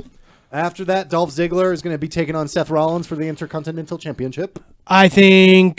Ziggler. We'll talk about it next week. We'll do predictions next week. Braun Strowman's going to be taking on Kevin Owens for the Money in the Bank. That match is going to kill it. Yeah, he is. He's going to cash it in that night. Yeah, he is. I don't think he's going to catch it. Ooh. I think so. That is Kevin Owens' fucking night. It'd be cool. That is It Kevin would be Owens' really fucking cool. night. And it's around, like I said, that time where this is the time they usually get experimental. Because didn't he win it around this time 2 years ago? Yeah, and they know the crowd's going to be booing Roman Reigns. Yeah. So Kevin Owens cashes in, even though the idea is it's a And they bad- can have him feud more with Braun, but then for the title, and Brock could win it legitimately. yeah. And Yeah, Roman Reigns that's can the still best be way to and do Roman it. Reigns can still be involved. Yeah, he can be involved. Yeah, and honestly, it'll be better than Roman Reigns fucking Brock Lesnar.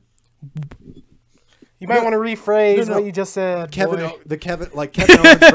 Owens versus Roman Reigns is going to be a much better match than Brock Lesnar. Yes, versus cool. Roman There you Reigns. go. Okay. Then the Bludgeon Brothers are going to take on the to be determined tag team. Probably New Day. Probably New Day. And I think New Day will win. Yeah, we'll do predictions.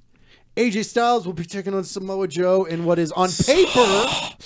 On paper, it's a dream match. I've but seen- it's WWE, and they hate dream matches. They hate them. No, I think this. I know I said this about the same thing about Shinsuke and AJ. Yeah. But I think this is the one match on the show that they're gonna let basically be the indie guys' match. It's I gonna be hope so. because I think there's gonna be a lot of overbooking throughout the show, and this is gonna be the one that they're gonna be like, It would "Fuck be, yes, It would, and you know Samoa Joe's taking that title. fuck yeah, Fuck he is." yeah, he is. And then Bliss AXA Bliss. is going to be taking on Ronda Rousey, Yep. and we all know who's winning that. Oh yeah, match. easy. And then Brock Lesnar, Versus- your Universal Champion, Versus Big Dog. It's the big dog. Donna, Roman Reigns. Roman Reigns. But yeah, And we all know how that one's going to end. well, we don't. You A very disappointed crowd. fair enough, except for if Kevin Owens cashes in, like you said. Thank you, That'd be Just cool. Foxy. She's hosting. Aw, Or he. thank Okay. you. I Or them. or Plus it. one. What is a fox? After so that was your SummerSlam retrospective, Cool. as well as talking about what we have to look. It's kind of a similar card. No, well, I guess. I mean, like, A lot of the same faces are showing. yeah, up. yeah. Cool. Now, finally, we get to talk about my favorite part. Yeah, we'll just skip Mae Young Classic. Yeah, we can talk about it maybe when it gets closer to the Yeah, actual thing. Yeah. But since last week, they announced. Was it last week or 2 weeks ago? 2 weeks ago, they announced Evolution, the first ever female All women pay paper. per view. So I came up with the idea of let's book our own fantasy card, I'm excited. and I went with this could actually happen and what I think will happen. And I'll probably go a similar route. Okay. Do you want to go first, or do you want to go alternating? How do you want to do this? Just give me your just match by match, and I'll kind of just riff off. Of Okay, cool. All right, that's fair enough. So we got two. I have 2 pre-show matches. 2 pre-show matches. And 8 main card matches. Okay. It's usually how it's go. I don't think they're going to try to cut it short. I think they're going whole ham. Might go long. It might. So for Especially if they're using they're calling this like the women's WrestleMania kind of thing. exactly, and that's going to relate into something. But then they can't call the next one Evolution. I think they will, but that's for the future. First off, pre-show match. I think they will be doing a Mae Young, exhibition. It'll be a 5-on-5 match Yeah. with 10 competitors from the Mae Young Classic. It will be, in my opinion, I think it's going to be Rachel Ellering, Yeah. Zia Brookside. What's her name? First name Knox, Nixon Newell, Oh, Tegan. Tegan Knox, Deanna Perazzo, and Mia Yim versus Mercedes Martinez, Sienna. I don't know her new name. Madison Rain, Allison Kay. Madison Rain, Ginny, and Satomura. Yeah. I think that's going to be a 5-on-5 match. Just get as many people as you can on the show of the future, because the theming of my pay-per-view is future, past, Present. Yeah. and the I present. gotcha. So I mean, for me, I won't name specific ones, but I think a similar thing, but instead of Mae Young competitors, they do NXT. okay, like in that's a fair thing. I have an idea. Like some of the same people, like Tegan Knox will probably be there. Cool. But instead of Mercedes Martinez, Lacey Evans. Okay, You know, that's fair. Dakota Kai. I thought it'd be a cool because they're doing the finals of the Mae Young Classic. Yeah. So people have been watching up to this point. It'd be a good way to just showcase the females in this. I would think these are probably your top 16. These are probably the people who are going to get past the first round. Yeah. You don't think Caitlin's gonna get past the first round? I think she will, but I don't think she's good. I think she's going to be in my other match. Like she's the Serena Deeb. Yeah, exactly. Get through the first round, not past the second. Second, I'm gonna have. It's gonna be more of like a grudge match, but it's not like a grudge match. It's like they're feuding from when she debuts to now. Nikki Cross feuding with Naomi as the pre-show match. I think Sanity's gonna be feuding with the Usos, and you know how Naomi's gonna get involved because she likes to get involved. That's an easy transition for Nikki Cross. She's a good wife. Yeah, it's an easy transition for Nikki Cross to kind of be the foil for Naomi getting involved. Yeah, I see that. And since Sanity are basically heels on SmackDown, it's easy. And then you don't have to have them like really actually butt heads until around this time, and this could be a great pre-show match. That sounds about right. Nikki Cross would win. Yes, I would think so. I'm not. Or actually, no. Naomi would win that. Naomi gets weird. I said victories. pre-show. It's future, past, and present. So this one I was picking future. I think Nikki Cross will win. I don't know. Naomi, I'm kind of learning never bet against Naomi. Cool. So that's my pre-show. I think that's a good pre-show. Yeah, pretty solid pre-show. Yeah. So on the main card, I think you kick off because there's no other good spot for it. Mae Young Classic Finals as the first opening match. I think that'd be like middle. Like I'd rather. But then you got to do the trophy ceremony. I think it's a little bit contrived to do Or that they in the do middle. a women's battle royale. I have that as one of mine. But I think you kick it off because it's going to be the best match of the show. Who do you think? Who are your finalists for the Mae Young? I have Io Shirai Io Shirai. versus Toni Storm. First off, Toni Storm's winning. I think she's The going to only win reason too. She didn't win last year is because she didn't sign. Right, 100%. I would definitely like Toni Storm. I'm with you. Io Shirai. I'm like, I don't know if she'll go to the finals. I think she's going to the finals. but that's way too Kyrie. You have I don't think you know how good Io no. Shirai is. I know how good Io Shirai She is probably I the just- best I female just- here's my wrestler in the problem is world. That's so Kyrie Sane. That's why I don't think she's going to win. But I think putting her in the finals, it gives her that credibility. Losing to Toni Storm, she could take that Mae Young Classic trophy and basically carry the UK women's division Yeah. up. I don't like Toni Storm being specifically for the UK. No, I know too. I think she's going to be there as the inaugural and then lose Yeah, and then I hope so because that's such a waste of how talented. Like, no offense to the NXT UK division, but it's like Toni Storm's doesn't even need development. Oh yeah, 100%. But I think she'll be there to be the inaugural, and then she'll lose it probably sooner rather than later, just to kind of establish that it's a big deal. And if she has that trophy with her, kind of makes it seem like a bigger deal. Yeah. But that's I think you kick it off with that because that's going to be the hard hitting. Because you always want to come out the gate at a WWE pay per view with a hot match, get people into it. You want people to be like, oh shit. So I think that's going to be the best match of the card, but it's not going to be the most high profile. No. But it'll be the best. So, and I have Toni Storm winning because last year, this is going to sound kind of racist, but I don't think it is. But you had a Japanese person win it last year. You probably don't want another Japanese person Yeah, win it and again. I think like that's It's a little bit. That's that's the reason I'm like when you're saying she's gonna be in the finals. I'm like, well, that's so Kyrie Sane. Like I we already think did that. I think putting her in the finals because it's essentially what they did with Shayna Baszler. Shayna Baszler didn't win, but she was in the finals. But she's basically won. Yeah, You know, it's just about getting to the finals. yeah. I like if Io Shirai is gonna probably turn into a bad guy or something like Yeah. that, just so they can really separate her. From Oh yeah. others. Well, I think she's gonna team up. Or hear me out. Kyrie Sane wins the women's championship. Same thing happens except Io Shirai wins, but does it in a way where she turns into a bad guy, and then you can have Kyrie Sane take on a heel Io Shirai. That'd be cool. I always thought they would. What I would dream to We haven't see. seen that match. I would blow the think- fucking roof off of. I would love to see. Because remember when Asuka when she was Kana, she had the trio, her trio, and who was in that? Io Shirai Shirai. and someone else. Yeah. Put Kairi Sane in there with her. Have Asuka leading a 3-woman trio. That'd be cool. Call it the triad. That'd be cool. The triad. Yeah, that's Lucha Underground did the Black Lotus triad. Shit. But even I think triad is Chinese. I think Yakuza is Japanese. So it'd be like a Yakuza. Yakuza. Yeah. All right. What do we got next? Next I have, because the way I themed it was future, past, present. Right. So I have the future NXT Championship. Shayna Baszler. Shayna Baszler as champion facing Kairi Sane and Candice LeRae, triple threat. I think all three of those are the future, and this will be a good send-off for Shayna, and I think Candice will win. This is me saying this because I feel like Kairi doesn't need a championship because she's already won the Mae Young Classic. Honestly, I see Kyrie getting called up pretty soon That's why also I because think. she's ready to. Like, But you have Candice come in and then she can feud with all the heels because there's a ton of female heels in NXT right now. Mm-hmm. Candice is a champion, have her face like, what's her name? The EST of NXT. Bianca Belair. Bianca Who is Belair. incredible. You could have, what's her name? Conti. Tynara Mercedes she's- Martinez if she signs. Mercedes Martinez. Like all these like big hot heels that are coming in. So I think Candice LeRae wins, and it's a feel good moment because that's what this thing is. It's gonna be a lot of feel good moments because of what the show is trying to be. So I say future, yeah, if Candice LeRae win, crowd would be super stoked about that.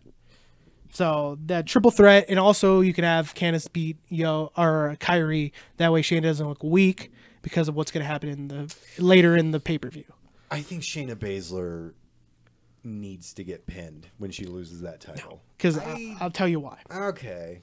But so I think that's what's going to happen. Next match, we're going to have. This is where we start getting into past.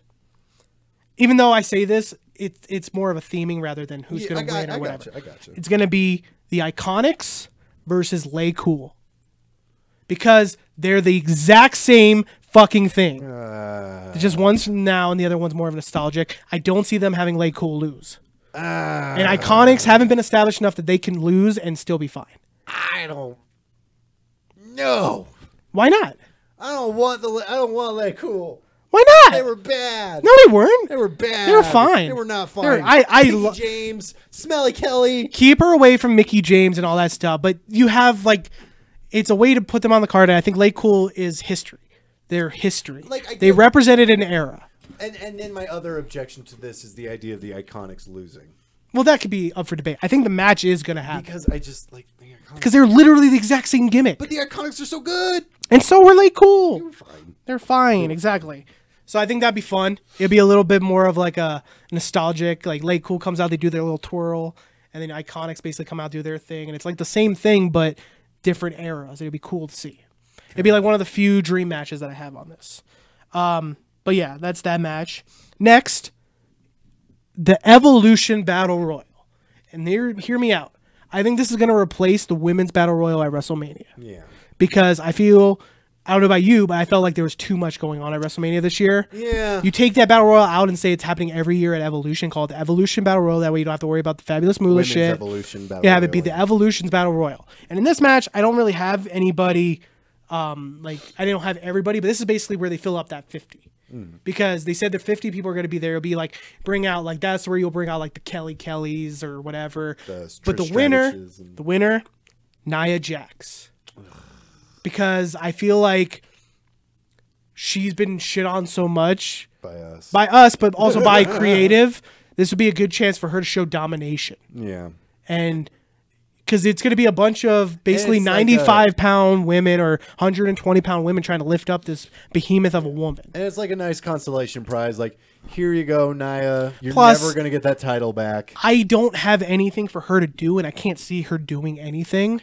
I So this would be a good way to show her off, but still honestly- do that.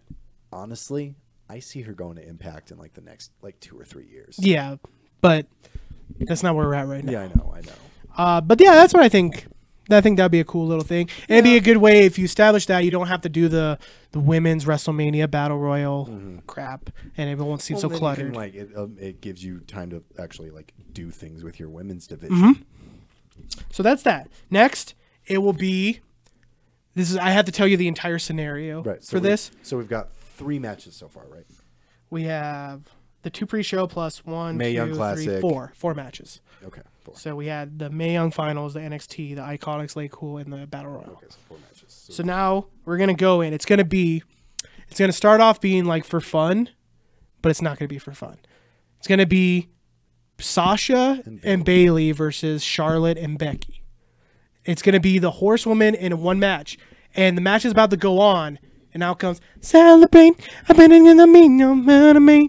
I'm betting in the beat. Oh, Queendom and the Queendom and I'm here to ruin this whole. no. pay-per-view. She's gonna come out and be like, Oh, you think they're gonna announce the women's tag titles? people have said the women are treated. We are showing a new age of women's wrestling. And in that new age, we are going to introduce the Women's Tag Team Championship. And it will be between these 4 competitors. We don't need a tournament because you 4 have proven yourselves to carry this division to a new generation. You 4 will get this. And they have their match. It's the best match because it's the 4 horsewomen. And I think Sasha and Bailey will win. And the match will be over. Everybody's crying. They're hugging each other. They do the 4. And you see not Shayna Baszler, not Ronda Rousey, but the other 2 4 horsewomen come in, beat the hell out of these 4 women. They start beating them up. Shayna Baszler comes running out. Those 3 beat them up, and they go up and they throw up the 4. No Ronda. No Ronda. No, not yet. Just them 4 throwing up the 4s. And I think in leading up to Survivor Series, you could have basically be those 3 trying to convince Ronda to join them, and she gets kind of dragged into this because you don't want Ronda to be a heel, but you want those 3 to be heels. It'll be fucking sweet, and it's like an invasion of MMA against WWE. So that's what I think. That's how they do it. So then you have tag team, and you can even do the 2 other girls. I don't know their names. Mrs. Strong and Jessamine Duke and Marina Schaefer. yeah, have them face Sasha and Bailey in a tag team match for the Tag Women's Championship. You know, I think that'd be a cool way to do it. I think it's a story that could easily be told, but also has a little bit of dynamic in it. I'm into it, and it sets up Survivor Series. Sets up Survivor Series 4-4. Done. From there on, we're gonna have, and this is gonna be the one you're gonna go, boo. I'm ready. WWE SmackDown Women's Title, Carmella Boo! versus Asuka. Yay! Asuka knocks her out in 3 seconds. I'm into it. All right. You 3 got me. seconds. You got and it's me. gonna be the one moment everybody goes, oh! It better. And Dude, because this is what I predicted for the last pay per view, but such this is what goddamn this would be a perfect bullshit. this would be a perfect place to put it because you're gonna have all these long matches. This would be the one you just knock her out, such and Asuka bullshit. just holds that title, and then it leads into like a new wave. You made me think about that goddamn Sharkcade But match. for this to happen, Carmella has to win at SummerSlam, I'm fine. It's And not, at Hell in a since it's not Asuka, I'm fine. and it's enough time removed that Asuka can earn another #1 contendership, and it won't feel out of place. But she just comes in, and Asuka she'd be like, "I beat you twice, and you're a little bitch, and I hate you, and women, and all this stuff." And then Asuka's not going to say a damn word. All the way up to build up to this. She's not going to say a damn word. Not doing her, whatever. You know, she gets kind of pissy, but she speaks in Japanese. She's not saying anything. She's keeping her mouth stuffed. I love it. Dark eyes. I don't just know. the whole time. Whenever she cuts She those- comes out. She doesn't do her little twirl. She'll come out in the outfit still, but she won't do her twirl. we get she won't be business- dancing. We get, I mean, business. She just Asuka. stand. Carmella gets in her face. It's just like, you're a loser. You suck. And then Asuka back fist her out. Out cold. Yeah. And it's over. Quick match. People go home happy for that. Next, we have the Generations Dream match. And this is my favorite match of the show. I thought about putting this on as the main event. I'm still thinking about it. It should be the main event. But I think Ronda's going to main event. But it's going to be Alexa Bliss. Sorry. Alexa, turn off. Alexa, off.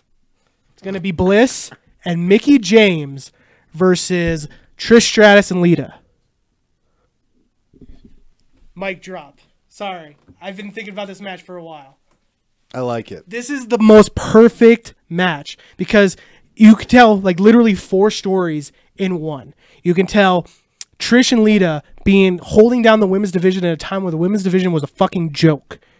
You know, you can tell the story of basically how Alexa is the new Trish Stratus, and you could have them kind of meet heads. It's a generational thing. Pass the torch. That's actually a really good comparison. Then you could also have that fun little moment of Mickie James versus Trish. Basically, like they Mickie- already did that at the yeah, Royal- but this could be like an actual Yeah, match it's where they an have actual like match. time. Right. And then Alita, she's kind of there. She will be more of just to be like Trish. We held down this division. They will lose though. Trish and Lita will lose to Alexa or to Bliss and Mickie James. It will be a passing of the torch moment for Alexa Bliss, and it won't be like a shake hands afterwards, but it will be like a little like nod of respect kind of moment. I want that to be the main event, but I can't justify putting it in the main event. It won't be the main event. Final match, main event. You're thinking, who's left? Who's left? Who's left? Who's gonna fight? Who?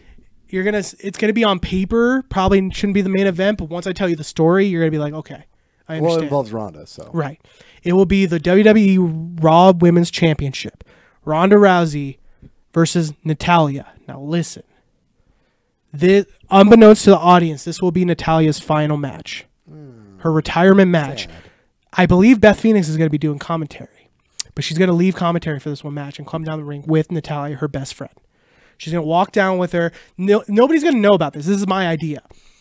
Natalya is the one wrestler who can say she was there through all 3 of the major generations of female wrestler. She was at the back end of the Lita Trish era. She was there during the Lay Cool Divas division, and she was there during the Women's Revolution. She's a perfect person to headline this pay-per-view. And she's been one of the best wrestlers on the roster this entire time.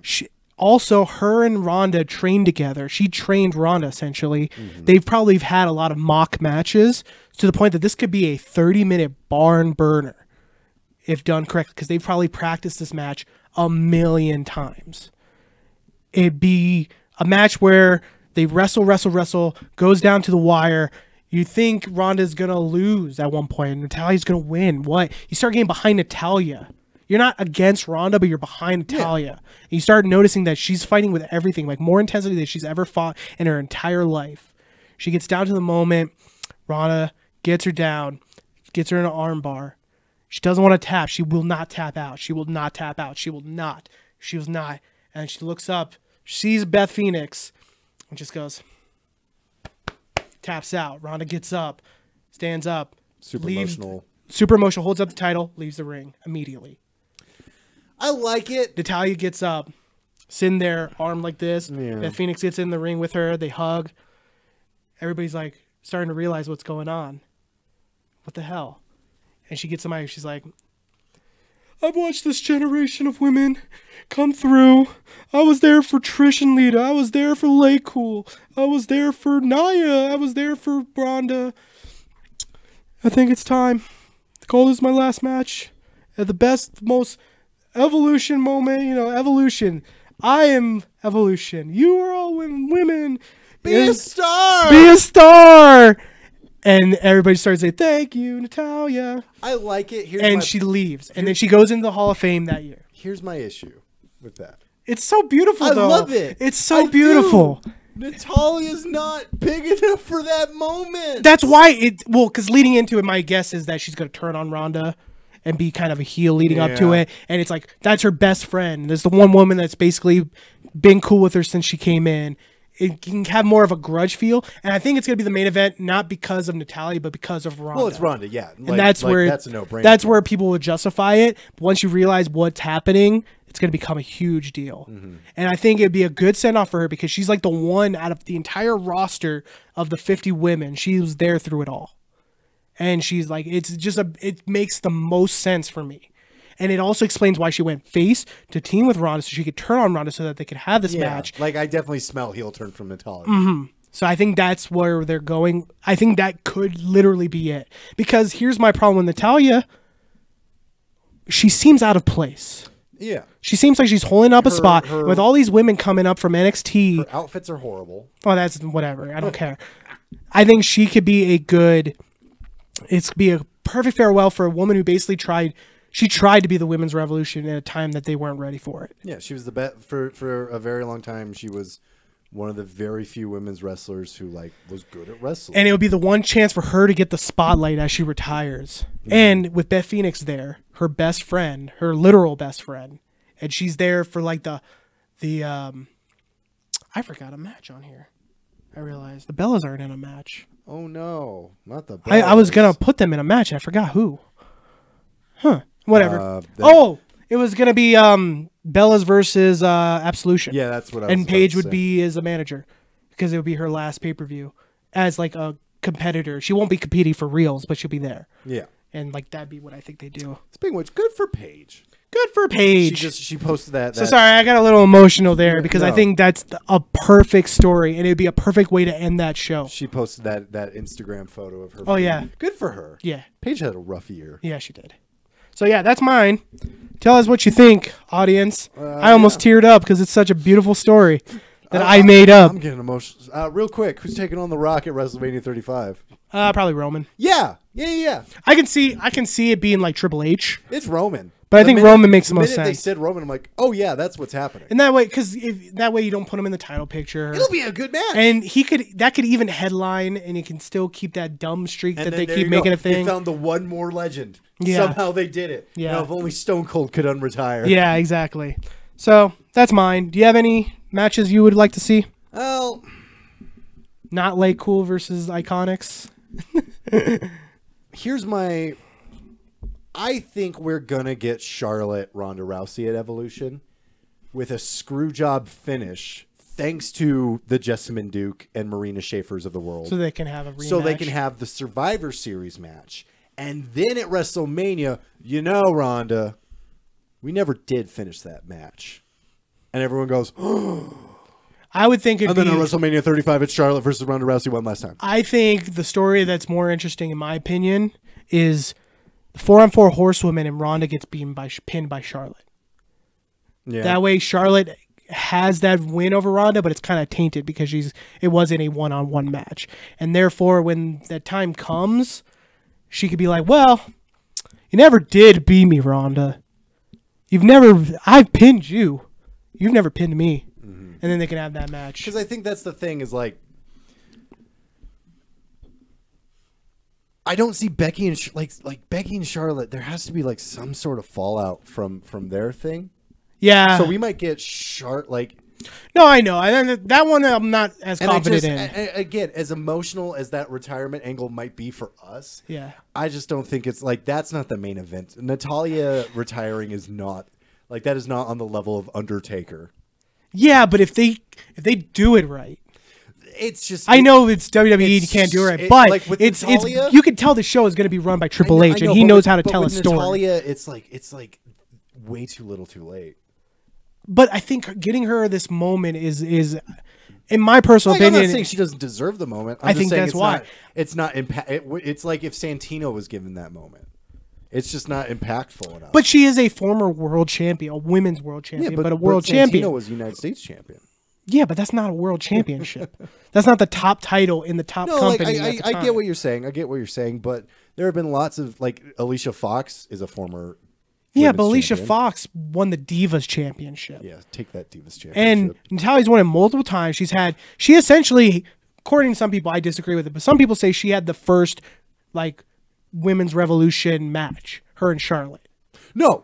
So it's a perfect theming of this pay-per-view. Like I said, it's going to be the past or the future, the past, and the present. You have the future with the Mae Young stuff, NXT, and the past. You have Lay Cool winning. You have the Bellas probably winning because you can't see the Bellas losing, and you have the Battle Royal is going to be basically a showcase of all the history of women's wrestling. Then you have the present, which would be the Women's Revolution, which is the 4 Horsewomen.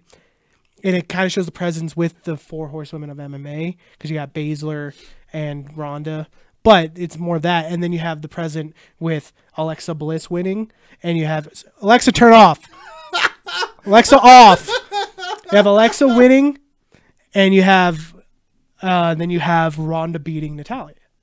And with that story, and I'm telling you, Vince McMahon is hands off with this pay-per-view. I'm guaranteeing it. Oh, you mean it's a women's pay-per-view? I got a good idea. Bra and panties matches. Hold on. Hear me out. Roman puts on a wig. No. I've seen that Woman Waynes. Yeah, I saw that joke online too. It was so funny. But yeah, that's my card. I wish it would happen because it's beautiful. I'm about to cry because Natalya deserves that moment. I don't want her to be champion ever again. I want her to retire, end on a high note, be a perfect place to do it. It doesn't make Ronda look bad because she trained her, and it'd be kind of like a passing of the torch without actually doing the cliched raise the hand. I want it to be like Ronda wins, everybody's excited. Save that for Roman. Yeah. So that's my idea. I've been thinking about this. You have no idea how much I've been thinking about this. I like it a lot. Yeah. It's fun. Yeah, I'm into it. WWE is only cool because you get the fantasy book. Right. Because like I thought about that the other day. Pro wrestling's great because you don't need the fantasy book. You don't need to because it might be predictable, but going through it is fantastic. All right, guys. Well, that's the show. That's the show. I'm excited for the Mae Young Classic. Me too. We were supposed to talk about it, but you know. Yeah, we'll talk about it closer maybe to the show. Maybe if they do like a bracketology. Yeah, that'd be sweet. We'll talk about Mae Young Classic next week. Yeah, because when's that? That's the end of the month, 28th? I think it's the 19th. Let me look it up. Yeah. I'll look it up. But we'll find out. We'll let you guys know. Probably. I mean, especially if the finals are going to be in October. Yeah. Well, they're probably going to do like 4 episodes a week like they did last year. Yeah. So that would be 4 weeks, probably 4 weeks of 4 shows. So that's a month. So if you started in September, but I think they're going to hold off. I think they'll have it through and then hold off until Evolution. Mm-hmm. It's going to be... Me. Sorry. You may hate me, but it ain't no lie. Are they filming it in the 19th and it's going to probably show in September? That's what I'm wondering. That's what I'm looking up. Yeah. They said end of summer. I remember Kathy Kelly said end of summer, so I would assume August. It's we'll tape on August 8th, so it's going to be taping on Wednesday. Ooh, nice. Let me see. I don't think it says when it's going to premiere, though. Hold on. End of summer is what I heard. End of summer, so probably like September. Yeah. All right. Cool. Awesome. Thanks, guys. Thank you for tuning in to Sit Down and Pile Drive. Tomorrow is Tales from the Undertaker, Color Circuit's resident tabletop show. Not its only one, but its first one. Not maybe. I don't know if that's true or not. Make sure you check them out tomorrow at 7 p.m. on twitch.tv/Color Circuit Live. Make sure you check us out on Instagram. We got a Facebook. We got a Twitter. We got a Patreon. Make sure you check us out on Patreon. We got a lot of reward tiers for you. A lot of good stuff if you want to support the Color Circuit financially. If you want to follow me on Twitter, I have a lot of wrestling and political opinions, and I don't sugarcoat any of it. Like you ever do. Follow me at Connor is a Jerk, both on Twitter and Instagram. You can follow me at Griff Grizzly on Twitter. Griff Grizzly. I'm not going to spell that. And thanks for checking us out, guys. For myself, Connor. And for myself, Connor. This was Sit Down and Pile Drive. You guys have a great night. Connor's out.